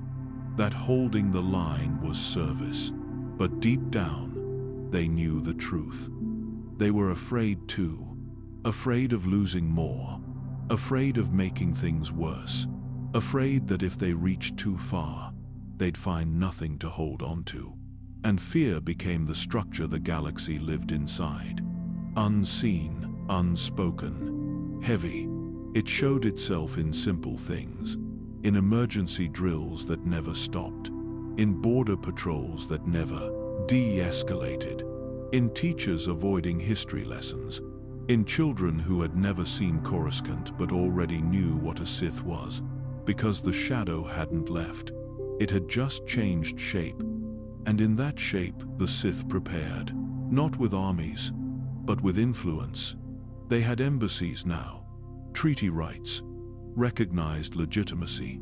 They were no longer invaders. They were equals. And the galaxy was too tired to resist it. The Sith didn't need to strike. Not yet. They only needed to wait. And whisper. And watch. Because fear does what war cannot. It lasts. It passes from generation to generation without needing to be taught. And when the moment comes, when the Sith choose to rise again, the Republic won't be ready. Because it built its peace on trembling ground, held together by silence, shaped by compromises, led by voices too afraid to speak. And underneath it all, the Jedi meditated, listened for guidance, tried to find clarity in a force that no longer answered with certainty. Because the truth was never hidden. It was just too painful to accept. The war hadn't ended. It had just changed. And the next time it returned, it wouldn't knock. Because the door had never really closed. He had no name, only a title. And even that wasn't his. He was called the Wrath. The silent enforcer of the Emperor's will. But to those who crossed him, he had no title at all. Only the sound of a lightsaber igniting in darkness. No Senate records mentioned him. No Jedi archive confirmed his identity. No witness ever survived long enough to describe his face. He existed in the spaces between empires, where decisions weren't signed, they were executed. The Emperor never spoke his name aloud, not once. But when the Dark Council faltered, when entire sectors needed to burn, when a message had to be written in fire they sent him, he didn't question orders. He didn't ask why. He didn't need to. The Emperor's voice moved through his mind like a cold wind, sharp, absolute, unavoidable. And the Wrath obeyed, because that's what he was made for. Not born, made. He had trained in secret, risen in silence. And when the galaxy looked elsewhere, he was chosen. Not as a Sith, not as a soldier, as something else. A weapon. Forged on Drummond Cars, in temples deeper than the storm clouds above, by rituals older than the Sith Empire itself. He didn't remember who he had been before, whether he had family, whether he had wanted anything, because the Emperor had taken that, all of it, not with cruelty, but with precision, the way one clears a slate before etching a symbol. His mind was calm, empty, focused only on the target ahead. The Sith respected power, the military respected results, but both feared the Wrath. Because he wasn't part of their game, he didn't rise through betrayal or alliances. He didn't make promises, didn't threaten, didn't speak, unless it was the last thing they would hear. He moved like gravity, unstoppable, silent, impersonal. And when he struck, entire bloodlines ended. The Republic thought he was a myth, the Jedi, a legend meant to scare Padawans. But behind closed doors, they all knew. There was something worse than armies, worse than fleets, worse than Darths with titles and thrones. There was one man who did not seek power, only carried it, and he was already among them. He had killed senators, hunted Jedi masters through temple ruins, disintegrated rebel worlds without broadcasting a warning, because the Emperor didn't want witnesses. He wanted silence. And the Wrath delivered it. But deep inside, beneath the layers of Sith training, beneath the commands etched into his mind, something still moved. A fragment, a flicker, a sense that he had not always been this way. That once he had chosen something. That once he had felt something. It came in flashes, in dreams, in still moments between missions when the Emperor's voice fell quiet. A memory, a name, a place, gone before he could hold it. It wasn't rebellion. It wasn't clarity. It was confusion. And for a weapon designed to be precise, confusion was dangerous. But the Wrath did not resist it. He stored it, somewhere inside, beneath the voice that commanded him. Because for all his obedience, for all the death he had delivered, he could feel something shifting. Not in himself. In the Force, a change, a tremor, like something ancient waking, or something broken beginning to crack. And even as he carried out his missions, even as he buried more Jedi in forgotten graves, even as he silenced worlds that begged for mercy, he began to wonder. Not about right, or wrong, or purpose. Just this. Was he the only one hearing the silence growing louder? The Wrath never stayed long. He arrived without warning, left without trace. And what remained in his wake wasn't war, it was silence. The kind that came after cities had stopped burning, after transmissions had gone dark, after families had no one left to bury. That was the mission. Not to conquer, not to capture, but to erase. The Emperor gave no explanations, only a presence, cold and absolute. And when the Wrath felt that presence stirring, he moved. Sometimes it was a single Jedi living in exile. Other times, an entire system that questioned the terms of the treaty. Sometimes, it wasn't clear why a world had been marked, and those were the worst.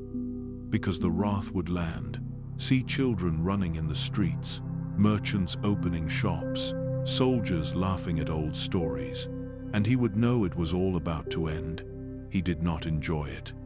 But he did not hesitate, not because he was cruel, because he was loyal. That was the design, that was the reason.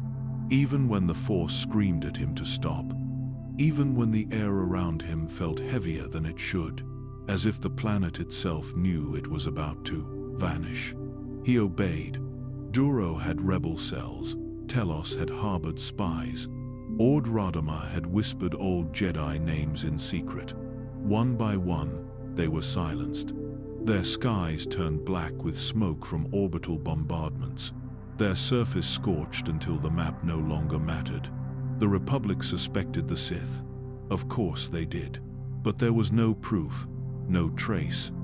Only a pattern they feared to acknowledge. Because acknowledging it meant the war had never truly ended.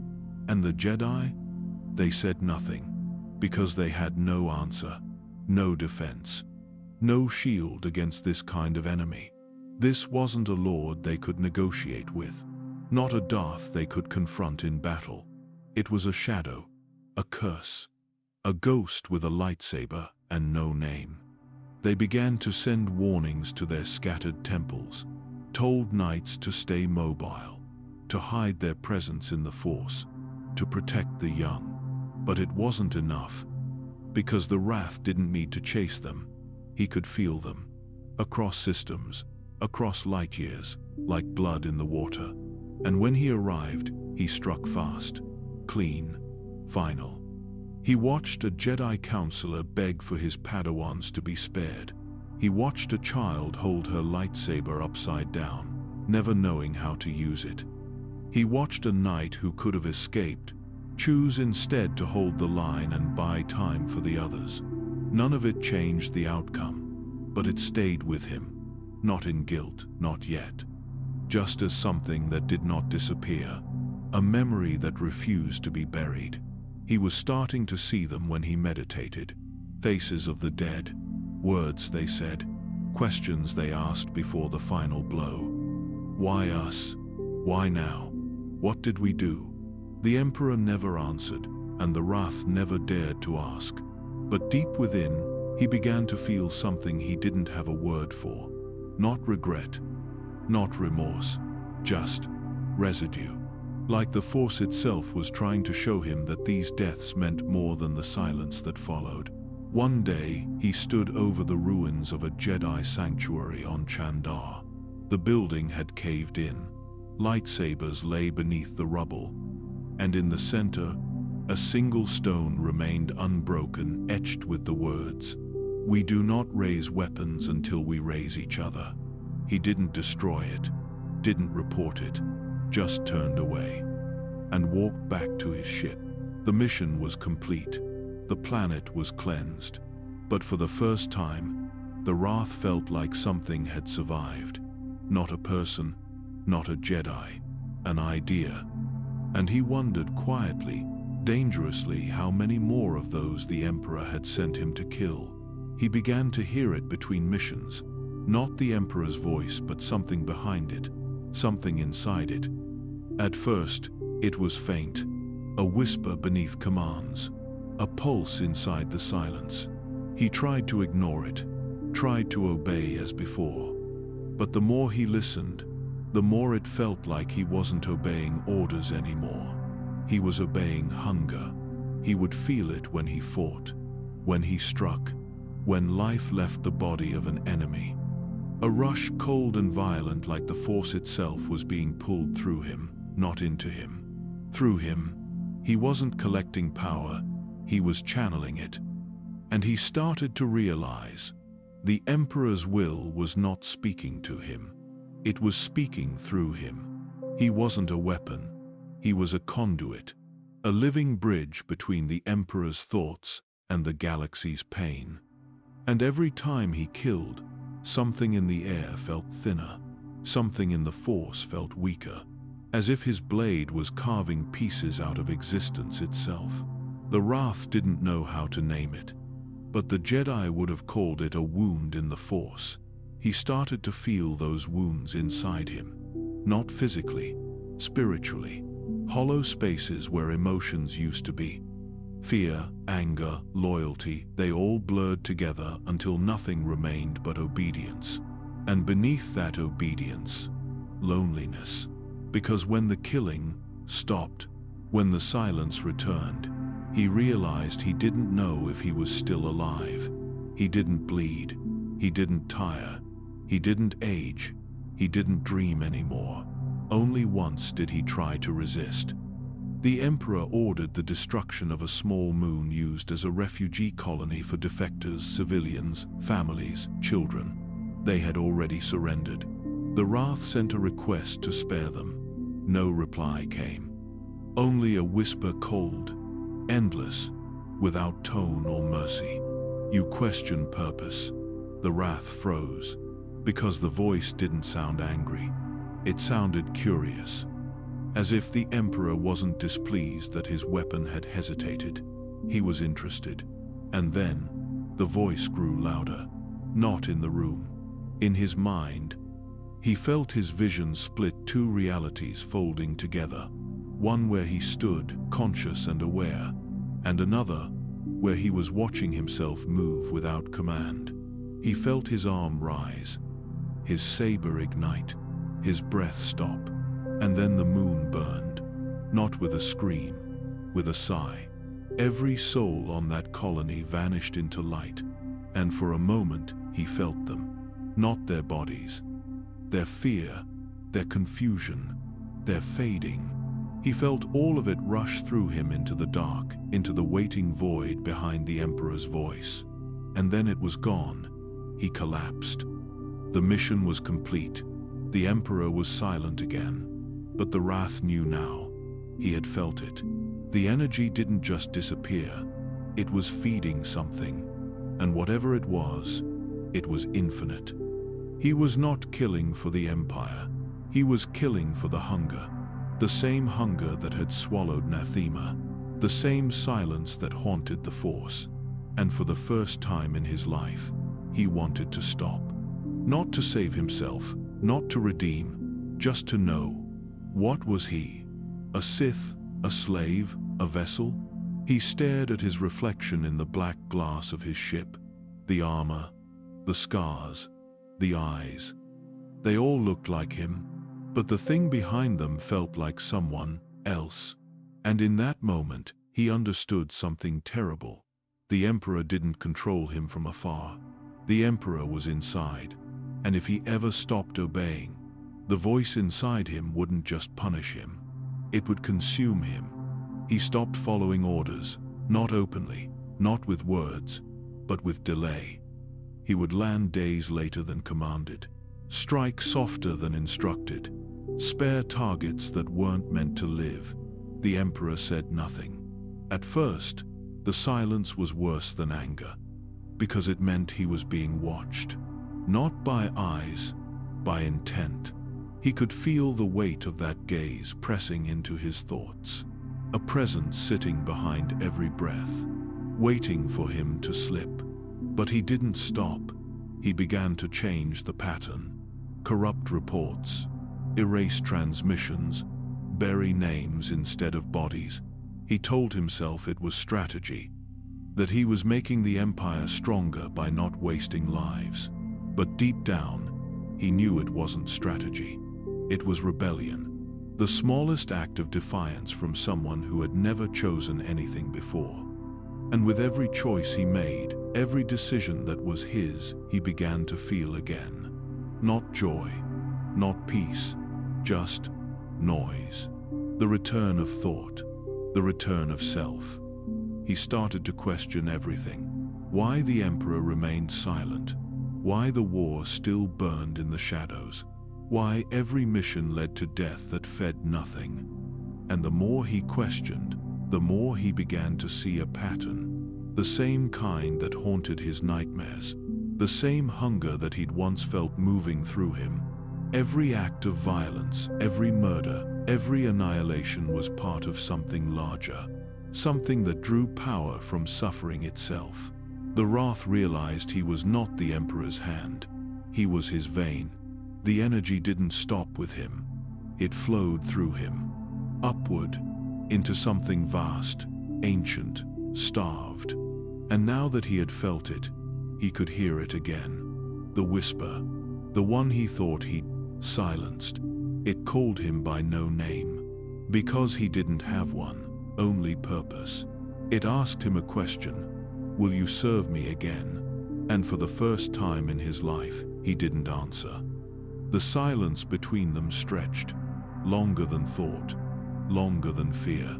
He left Dromund Kaas. No authorization, no escort, no goodbye. The skies above the capital crackled with lightning, the dark storms that had never left. They followed him as he escaped orbit, like the world itself was trying to pull him back. He could feel the Emperor's presence closing in a tide, trying to reclaim what it owned. And still, he ran. He didn't know where he was going, only that he needed distance, space, noise, life. He reached the edges of the galaxy, where Republic maps ended and Imperial sensors grew blind. And there, in the silence between stars, the voice found him again. But it was different this time. Not commanding, almost pleading. "You are my wrath," it said. "You cannot exist without me." He closed his eyes and realized that was true. He couldn't erase what he was made for. Couldn't undo the killings, couldn't unlearn obedience, but he could choose what to do with it. The wrath ignited his saber and held it before him, the same blade that had ended countless lives. For the first time, it trembled in his hands. He spoke quietly, like someone remembering how to use words. "I was your wrath," he said, "but not forever." And with that, he turned the weapon inward, not to die but to cut the connection. The Force screamed through him. Pain, silence, then nothing. When he woke, he was still alive, but the voice was gone. No command, no purpose, no master, only stillness. He looked out across the void. The stars seemed farther away than ever, but they were still there, and for the first time, he saw them for himself. The galaxy would never know his name. The Empire would call him a traitor. The Emperor would call him a failure. But somewhere in the Force, a wound had closed, and the man once called the Wrath was finally quiet, not because he was controlled, but because he was free. They thought they killed him.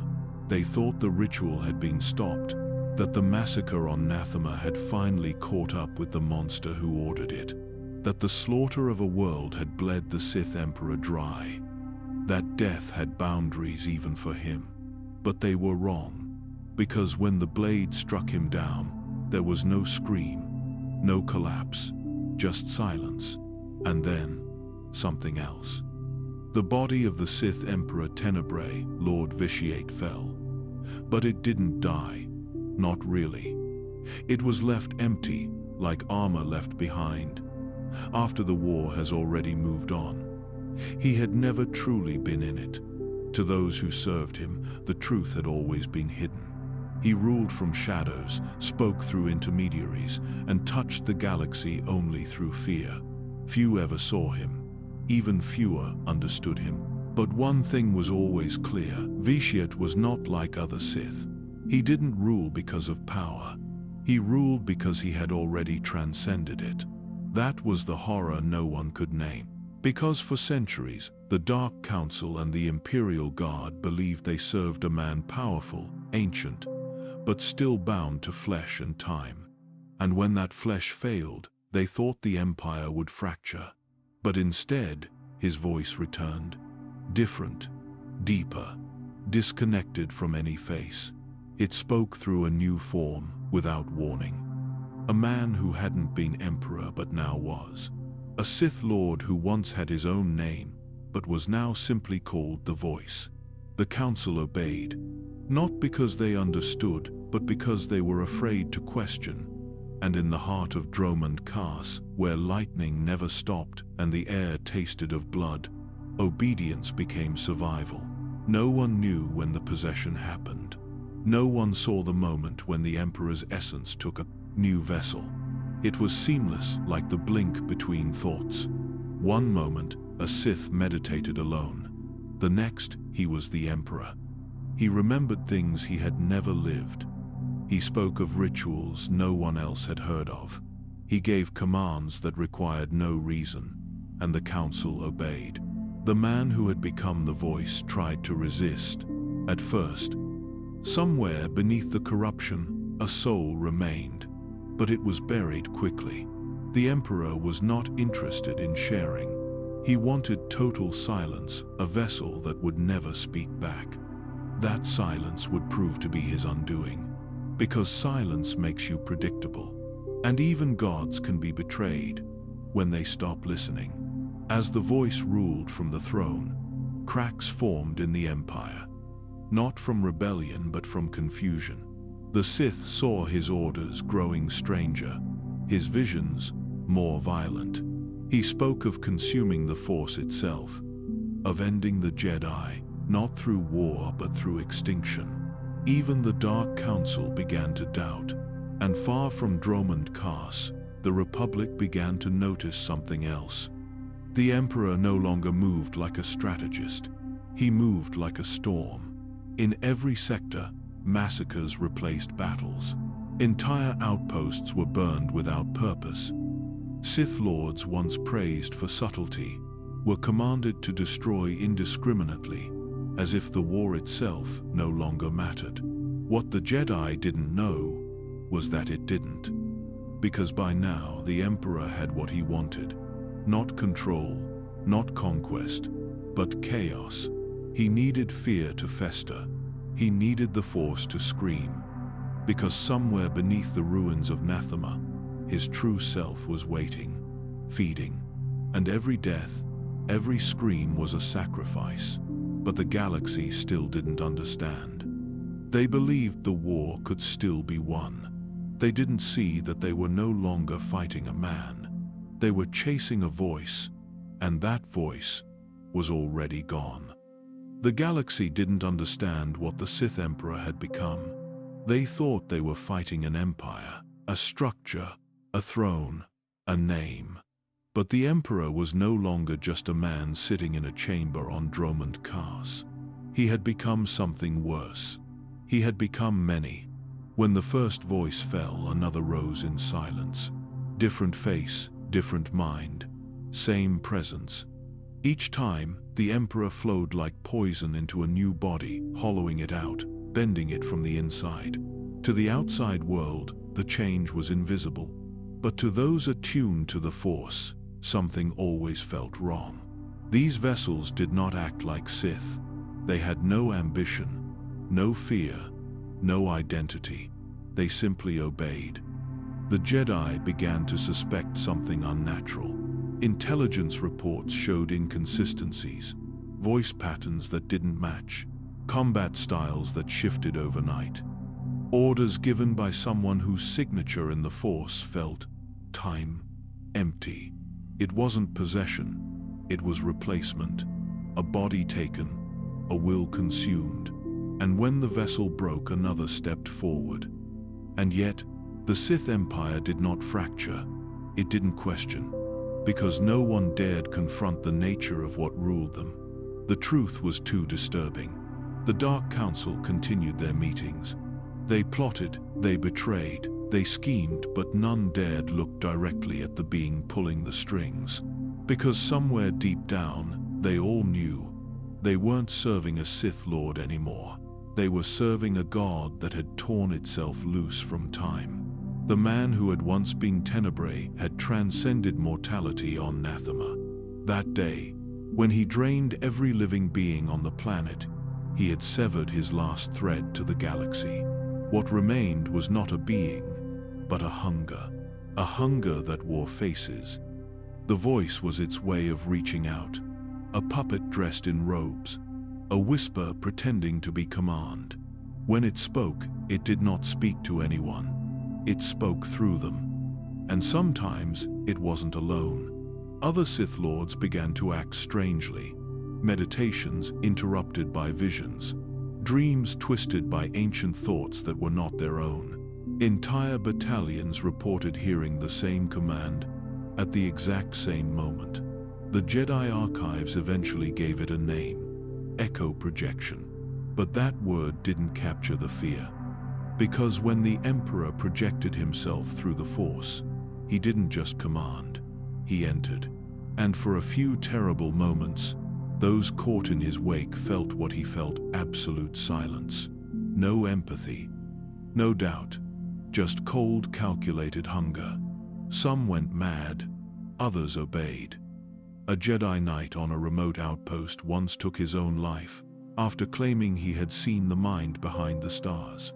Another Sith Lord disappeared mid-war, only to return days later with his eyes burned shut, whispering the same phrase over and over: "The voice is not alone."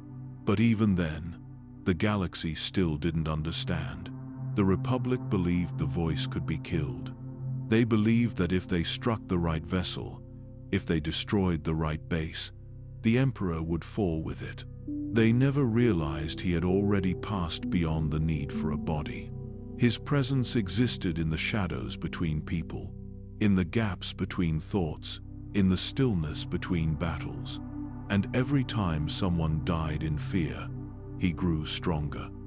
Not because he absorbed their soul, but because he had made death meaningless. The Sith once feared death as weakness. The Jedi embraced it as a return to the Force. But the Emperor twisted both views. To him, death was not an end. It was a tool. And the voice was simply a doorway. The storm came in silence. No declarations, no transmissions, no warning. The Republic fleet entered the Dromund system like a dagger through flesh, cutting through the outer defenses in a single sweep. Dozens of capital ships moved in formation, flanked by Jedi strike teams and elite troopers trained for one goal: to kill the voice, to end the war, to destroy the Emperor. It was a mission born of desperation, not strategy. Because after years of conflict, whispers of possession, and the failure of treaties, the Republic had nothing left to lose.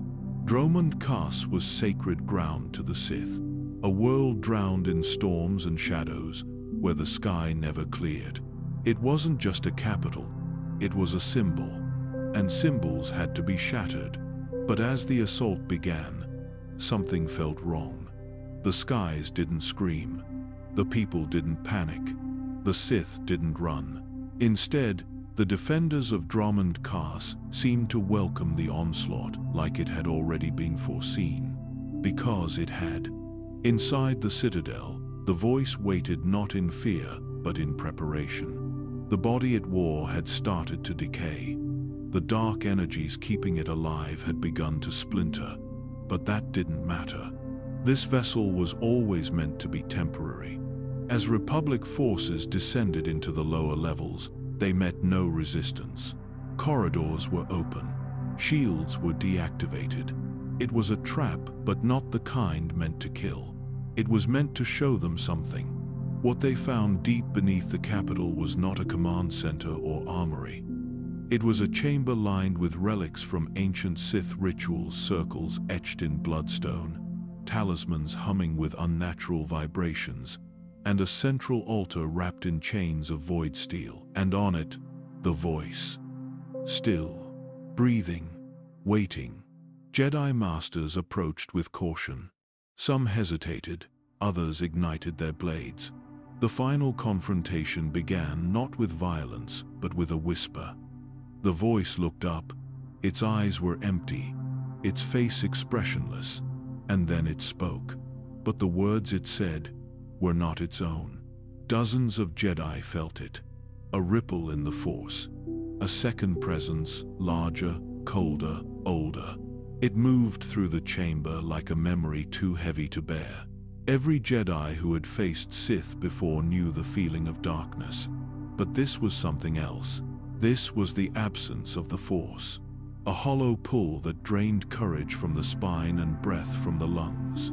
One Jedi collapsed, another screamed. A third dropped his weapon and wept, not from pain, but from the unbearable weight of knowing they were too late, because the body in front of them was already dead. The voice was nothing more than a remnant, a mouth that moved, a shell that echoed, a mask that had never truly held a soul. The battle above raged on. Entire fleets were torn apart. Republic reinforcements surged through the city. But the true war, the war of meaning, was lost the moment they realized what they were fighting. They hadn't come to kill the Emperor. They had come to kill his shadow. And the shadow couldn't die. Moments before the final strike, the voice looked at the Jedi with no fear, and it smiled. Then, it disintegrated. Not burned, not pierced, disintegrated like dust pulled backward through time. The ritual chamber imploded, sending waves of Force shock through the structure. Many Jedi didn't survive. Those who did carried scars far deeper than the body, because what they had seen in that moment was the truth. The Emperor had never been on Dromund Kaas. Not really. He had watched from afar. He had let them come, let them strike, let them believe they had achieved something. Because that belief was part of his plan. It created despair. It fractured hope. It fed the lie that peace was possible. And in the void that followed, he would return. Not as a voice, not as a man, but as something far worse. The galaxy thought it had witnessed an ending.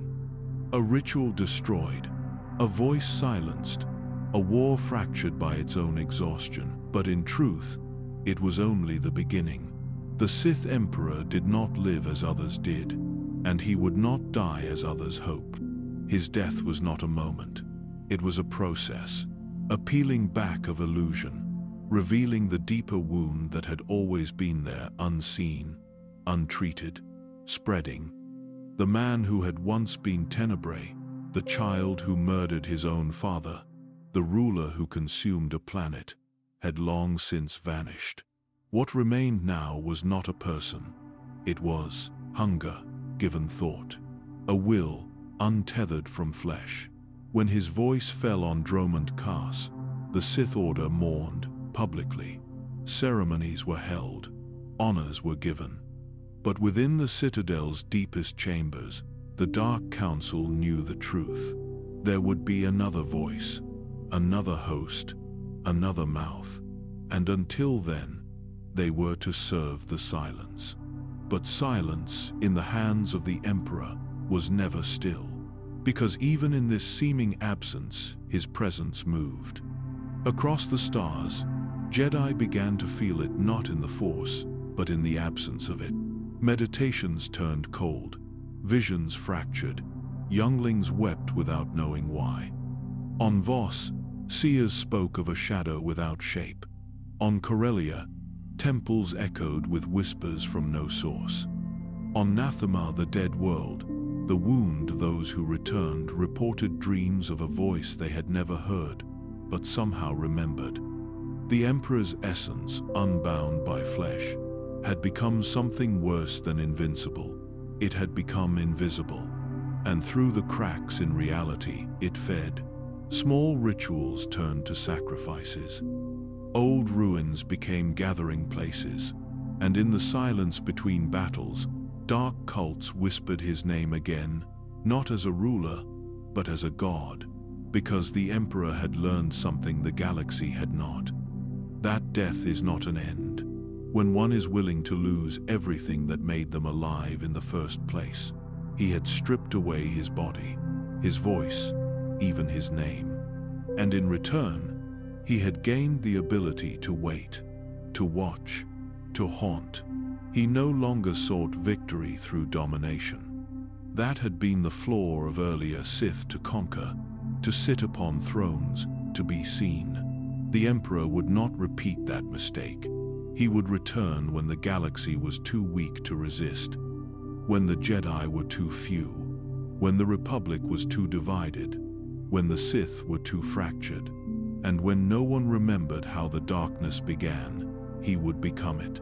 Not as Tenebrae, not as Vitiate, not as Valkorion, but as hunger itself. For those who saw what happened on Dromund Kaas, those who lived there, was no peace, only a quiet terror, a knowing that somewhere, out there, in the cold between stars, he was still watching, still waiting, and the next time he returned, there would be no voice left to kill. He had once been the Republic's greatest weapon, a Jedi Knight, forged in war, a leader who had defied the Council to save billions. But Revan did not return as a hero. He came back, broken, split in memory, divided in will, and something in him, something deep, had changed. For years, the galaxy believed Revan had vanished into the unknown regions. Some whispered that he had died in battle. Others said he had found peace far beyond the rim. But the truth was worse than any rumor. He had been captured, not by the Sith Empire as the galaxy knew it, but by something darker, older. The true master behind the war, the Sith Emperor, Vitiate. Revan was not tortured in body. He was tortured in purpose. His mind was unmade slowly, memories twisted, loyalties confused, time stretched until he could no longer tell what was real. They kept him in stasis, alive, conscious, for centuries, until even the Force itself felt quiet in his presence. But Revan did not die in that prison. He adapted, he endured, and when the bindings finally failed, he escaped. But he did not return to the Jedi. He did not return to the Republic, because the man who had once fought to save the galaxy now believed it could not be saved, not as it was. In the darkness, Revan had seen something. Not just the Emperor's hunger, but what lay beyond him. A vision of an ancient throne. Not Sith, not Jedi. Something eternal, patient, waiting. And he knew the war between Republic and Empire was a distraction. So Revan created a new path, a third war, a war not of ideology, but of necessity. He gathered those who would follow him not out of fear, but out of belief. Former Jedi, exiled Sith, mercenaries, scholars, all drawn to his clarity, his presence, his power. And though he no longer wore the Jedi robes, he wore his mask again. The symbol of who he had once been, the lie he had believed in. To many, Revan's return was a miracle. To others, it was a threat, because he no longer served the Republic. He no longer hated the Sith, he only feared what was coming. And he would do anything to stop it, even if it meant conquering both sides. The Jedi Council tried to reason with him. The Sith sought to destroy him. Neither succeeded, because Revan didn't move like a soldier anymore. He moved like a ghost, a whisper from the past, wrapped in prophecy. Every step he took felt inevitable, like he had already seen how it would end. But beneath the steel, the plans, the power, was pain. Revan remembered the Mandalorian Wars. He remembered the betrayal of the Council. He remembered his fall and his redemption. He remembered love, loss, hope, and now he remembered fear, not for himself, but for the galaxy. Because he knew something the others didn't, something that haunted his dreams and drove his every move. That the Emperor was only a piece of something greater, and that if no one acted, if no one became ruthless enough to stop it, then all of this, the war, the Republic, the Sith, would burn, not in battle, but in silence. And so Revan chose to become what the galaxy needed most, a shadow of what he was, a weapon no one understood, a threat to both light and dark. Because only a Jedi who had fallen, and risen, and fallen again, could see the shape of what was truly coming. The last time Revan wore his mask, he had been a warrior. Now, it was a warning. A symbol not of pride, but of isolation. Because the galaxy no longer knew who he was, and neither did he. He walked between the ruins of both orders, Jedi and Sith, and found nothing but failure. The Jedi had refused to act until it was too late. The Sith had fed their own destruction with greed. Revan had lived through both. And now, he trusted neither.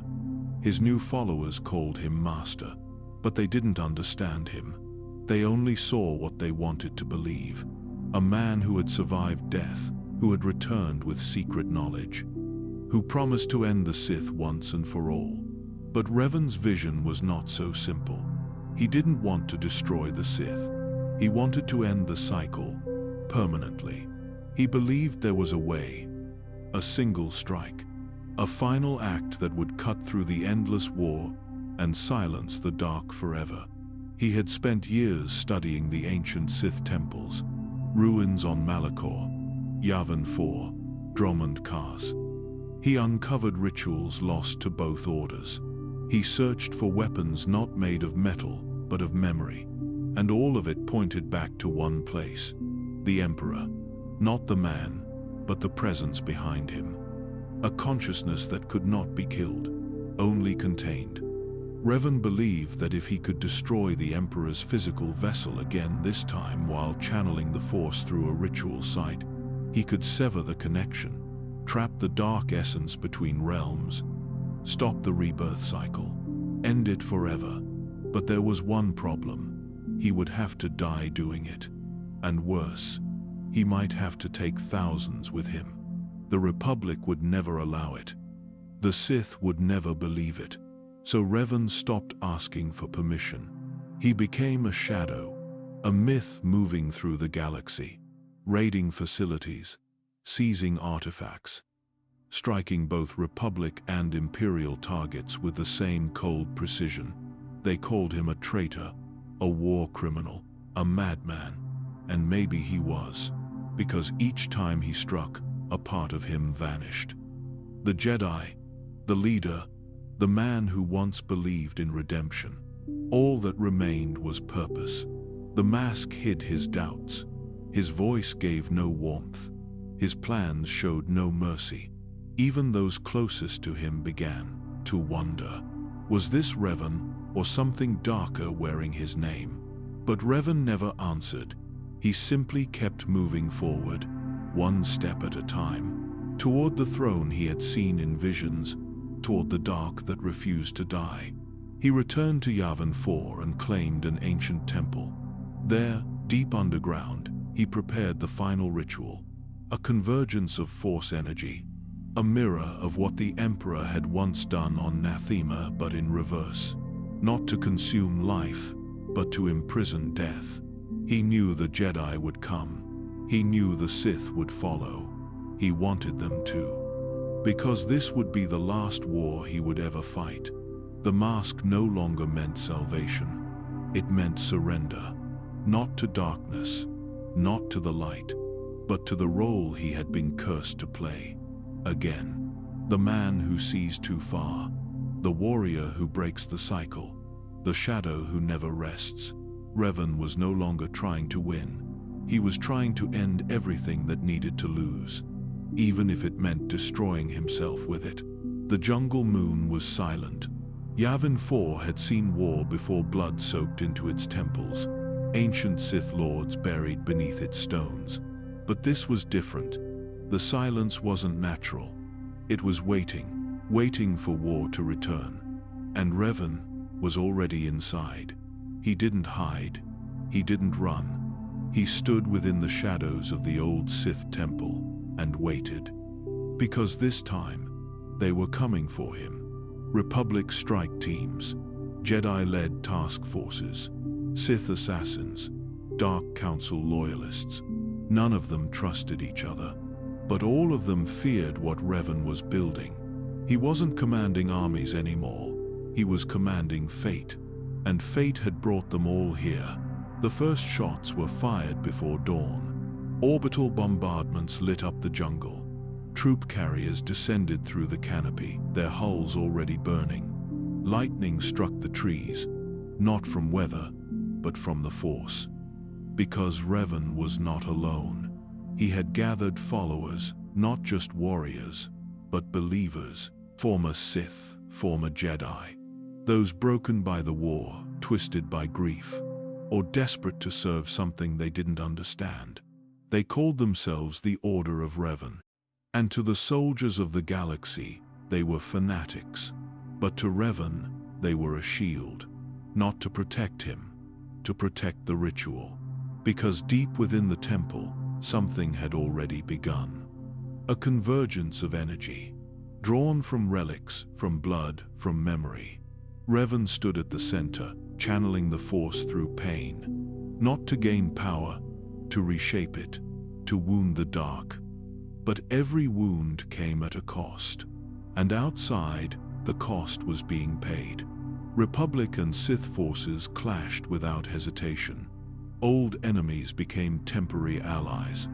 Jedi fought side by side with Sith, only to turn their blades the moment the Revanites were gone. It wasn't a war.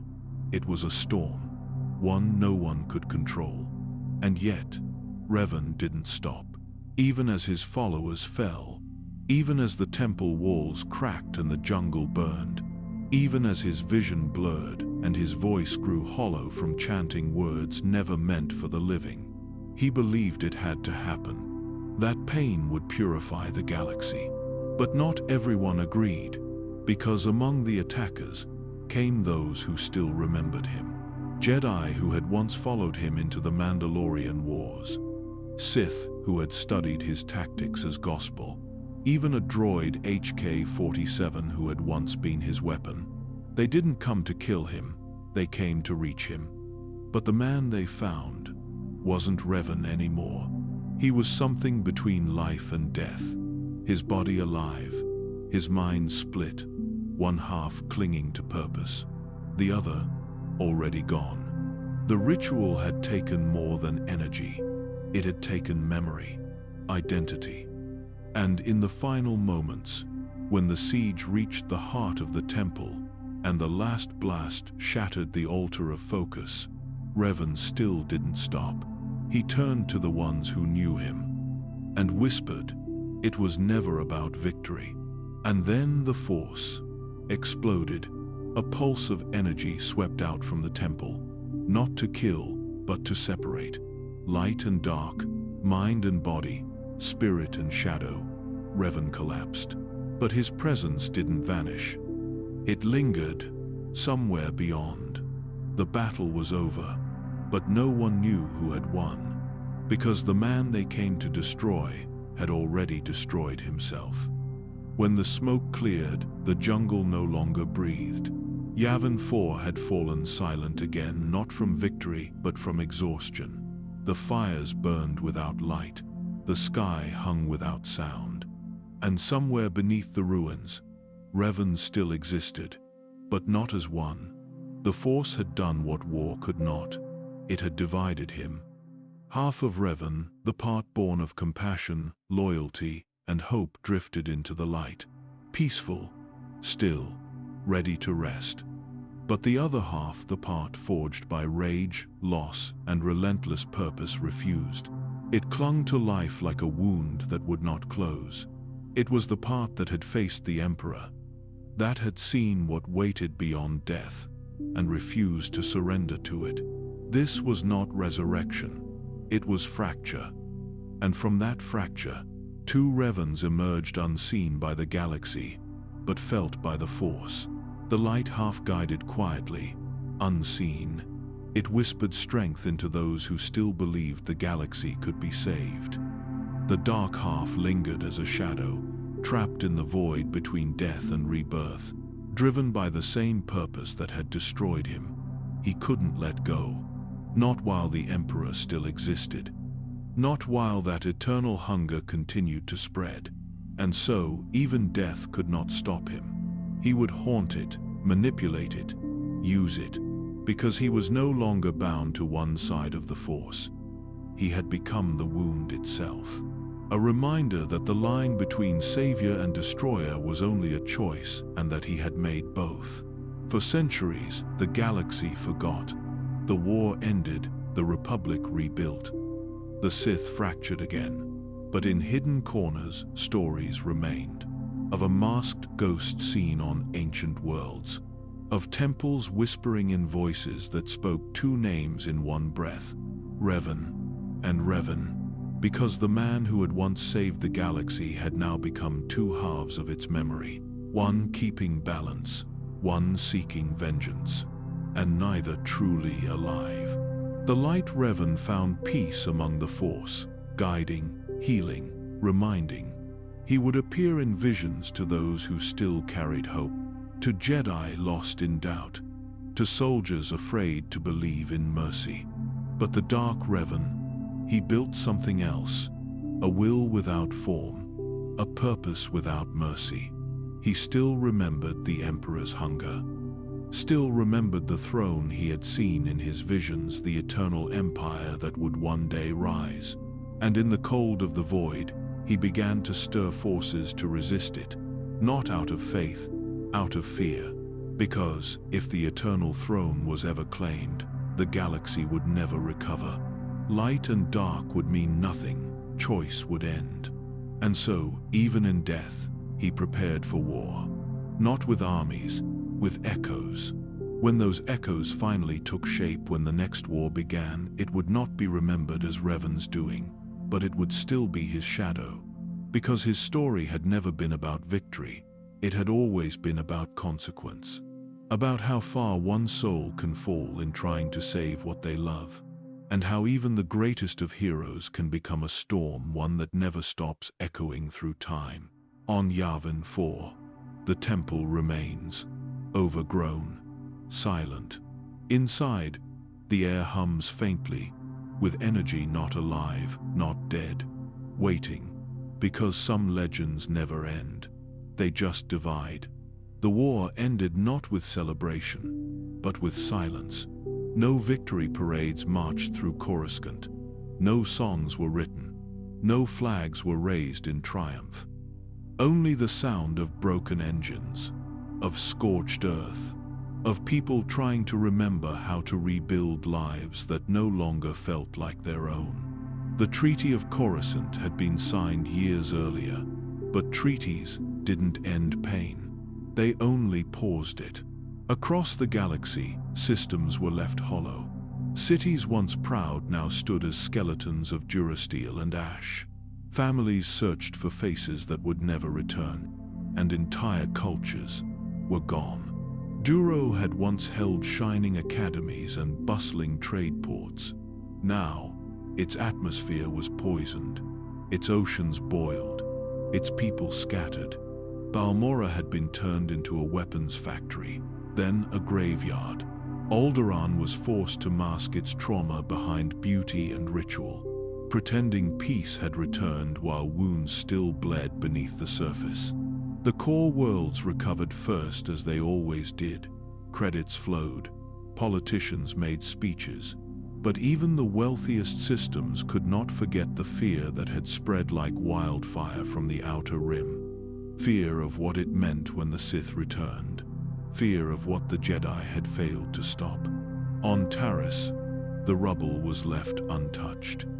Entire sectors fenced off, not for safety, but because some places carried too many memories to be rebuilt. Hospitals overflowed, not just with the wounded, but the forgotten. Soldiers who could no longer sleep, children who no longer spoke, civilians who had watched their homes burn from orbit and lived only to feel guilt that they still breathed. And in all of it, the Republic tried to pretend it had won. But the truth was harder to face. For every system reclaimed, another had been lost. For every Sith ship destroyed, another had vanished into the unknown. The war had not brought clarity. It had broken the illusion that anyone, Jedi, Republic, or Sith, truly understood the Force or the galaxy. Veterans spoke in whispers. They told of missions that made no sense, of enemies that should have died but didn't, of battles that felt like distractions, and of darknesses, not armies, not fleets, but darknesses that moved between stars, watching, waiting. Some said the war hadn't ended, it had just changed names. Intelligence reports hinted at strange cults forming in the shadows, groups that followed no known Sith Lord, no Republic creed, just silence, cold, ancient silence. And in the Senate, a new generation of politicians rose, not shaped by peace, but by survival. Their policies were harder, their eyes less trusting, and their children trained for wars not yet named. Peace had returned to the galaxy, but healing had not. Jedi Masters who had once stood firm in the council chambers now sat in meditation for days without speaking. Some walked away from the Order entirely. Others dreamed of fire every night and woke believing it had never stopped. And among the stars, rumors spread of a throne not tied to Republic or Empire. A power that had watched both sides bleed and waited for the silence to grow deep enough to rule. But in this quiet moment, before that future took shape, the galaxy was still, not safe, not healed, just still. As if the Force itself was holding its breath, waiting to see what would rise from the ashes. The Jedi Order had survived, but survival was not purity. Their temple had been rebuilt, stone by stone, chamber by chamber. New holocrons lined the archives. New initiates whispered ancient mantras in candlelit halls. But no one truly believed things had returned to the way they were. Not even the Jedi themselves. Too much had been seen. Too much had been done. The Order had long taught that fear led to anger. That anger led to hate. And that hate led to suffering. But what they had witnessed during the war was not hate. It was something colder. Something that sat quietly in the soul and never left. Some Jedi had killed not to defend, but to punish. Others had looked into the eyes of Sith, and seen themselves. And the youngest, the ones raised during the war, had never known a galaxy at peace. They were shaped in fire, molded by urgency. They did not meditate to seek clarity. They meditated to silence what they feared they were becoming. Behind the temple's serene facade, debates cracked the unity of the council. Master Tol Braga, once a voice of balance, had vanished into exile. Others questioned whether the Jedi had become too close to the Republic, too willing to serve political needs over spiritual truths. The line between guardian and soldier had blurred, and the scars of that confusion would not fade easily. There were whispers of gray paths, Jedi who walked away from the code, not out of rebellion, but out of necessity.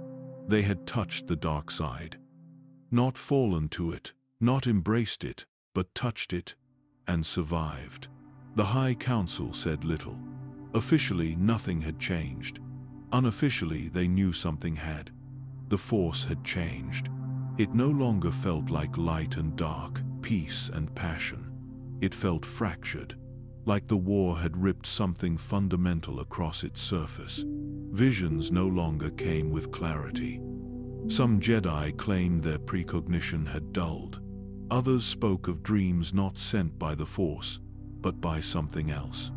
In the outer enclaves, isolated masters began seeking answers in old hidden texts, ones once forbidden, now quietly tolerated. The name Revan began appearing in circles where it had once been banished. Not as a hero, not as a traitor, but as a question. What did it mean to truly follow the Force? And why had the Jedi failed to see the war coming? One young knight stood before the council and said the unthinkable. The Force is not broken. We are. He was asked to leave, not expelled, not punished, just released. And he walked out of the temple without a word, vanishing into the outer rim. He was not the first. He would not be the last. Some believed the order would fracture. Others believed it must. That the time of one unified path had passed. That survival now required adaptation or extinction. But even in doubt, the Jedi continued. They trained, they rebuilt, they searched for lost artifacts. And they lit their sabers in defense of the Prepolence, innocent, because despite all uncertainty, that part of the code still remained true. To protect, to serve, to resist the dark even when the light was no longer pure. But deep in the meditation chambers of the rebuilt temple, a secret was kept. A vision, seen by more than one master, a world with no Sunday, a throne carved from metal and silence, and a child, wearing no armor, but holding the galaxy in one hand. They did not speak of it. They buried it, but they felt it. The war had ended. The next one had already begun. They did not vanish. They scattered. When the Emperor fell, and Dromund Kaas was left in silence, the Sith Empire collapsed inward. Fleets disbanded. Strongholds lost power. And the Dark Council, once the pinnacle of fear, turned on itself like wounded predators. But true Sith did not believe in endings. They believed in waiting. In the deserts of Korriban, old tombs were sealed again. Not by force, but by choice. Acolytes whispered through the valley, recording their master's teachings in stone and blood. They knew the Republic would one day return, so they left traps and messages, not for the Jedi, for each other. Power sleeps here. In the Outer Rim, warlords claimed forgotten fortresses, each calling themselves the true successor, each rewriting doctrine to fit their survival. But their power was unstable, not because of enemies, but because of memory. Too many of them remembered vitiate. They remembered what it meant to kneel to something that was not mortal, something that did not breathe, but consumed. Some called him the voice, others the immortal. But among the survivors, there was a quiet heresy. A growing belief that Vitiate had not been the Sith's greatest leader. He had been its greatest curse. He had taken their hunger and turned it inward. Used the ancient code not to strengthen the order, but to erase its soul. He had made the Sith hollow, and those who lived through it had begun to change. They no longer sought temples. They sought isolation. They no longer preached fear. They practiced silence. A Sith named Lana Beniko, once a loyal servant of the Empire, began her own search, not for power, but for meaning. She did not deny the dark side, but she refused the madness it had become, and she was not alone. Across the stars, cults formed in shadows, some loyal to Revan, some devoted to the Emperor's fragments, some who believed in neither, only in control. The Republic called them remnants, but they were roots, and roots do not disappear, they deepen. A young Sith acolyte named Darth Ravage trained in the ruins of Zeost, repeating the words of long-dead lords to a class of one. She did not dream of conquest. She dreamed of clarity, a new Sith empire, one without chaos, one with rules. But the dark side does not follow rules, and in time, even she would fall into its spiral. The true Sith legacy was not bloodshed. It was infection. It lived inside holocrons, inside teachings, inside truths that could not be untaught. Even captured Sith, held in the deepest cells of Republic space, spoke calmly when interrogated. "You have already lost." "Not today," the Jedi would answer. And the Sith would smile. "Not today. No. A whisper cannot be killed. A vision cannot be burned." And though the Emperor's voice had gone silent, some claimed to still hear it faintly, like a memory on the edge of sleep. It came in dreams, in thoughts, in places where the Force felt thin. One Jedi seer, stationed near the Outer Rim, went missing after reporting a strange echo, a sensation of hollow warmth, as she described it. Her ship was found weeks later, drifting in deep space. She was not inside, but her lightsaber was. Still humming, still warm. The galaxy no longer feared fleets. It feared quiet, because the Sith had always returned in silence. And now, the silence was growing again. The war had no monument. There was no grand speech, no shared ceremony, no moment where the galaxy exhaled and believed it was over. Instead, there was forgetting. Children were born who had never seen a republic without conflict. Planets rebuilt their cities over mass graves. And on maps, the war was reduced to arrows, dates, and red borders that no longer moved. But the Force remembered, not as data, not as history, as pain. The Force had always echoed with life, joy, fear, creation. But now, something lingered within it, something wrong, like ash in water, like a scar that could not heal.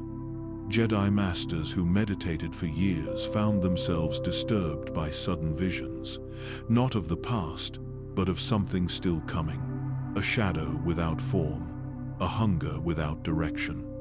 And always, always silence at the center, a place where the Force did not speak.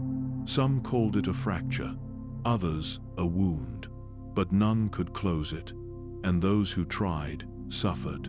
One such Jedi, Master Serin Tal, attempted to purify a battlefield on Malachor V, a place that had already swallowed the Force once before.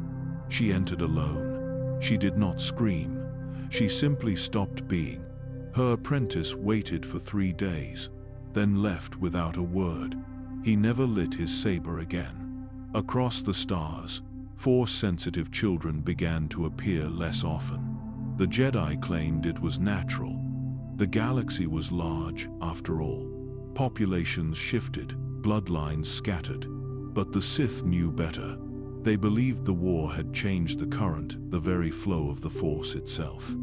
Not because of who had died, but because of who had survived. There were too many who remembered, too many who still felt anger, too many who still dreamed of revenge. And the Force, in its endless balance, had absorbed all of it. It could not forget the ritual of anathema. It could not forget the souls consumed in silence. It could not forget Revan's split mind, Vitiate's hollow eyes, the cries of children on Duro, the burning temples of Coruscant. And so, neither could the galaxy. A Jedi raised in peace would still train beside scars, still carry the stories, still feel the weight of expectations carved in blood. A Sith born in ruins would still taste hatred in their lessons, still hear screams in their meditations, still question whether survival was worth the cost. The war was over, but its spirit remained. Somewhere between light and dark, between memory and prophecy, it waited. Not as a new battle, not as a named enemy, but as a question. A soft, slow question that echoed through the Force like breath. What have you truly become? And in time, that question would return. In another voice, in another war, under another name. Because war was not a season, it was a wound. And wounds, they do not die, they wait.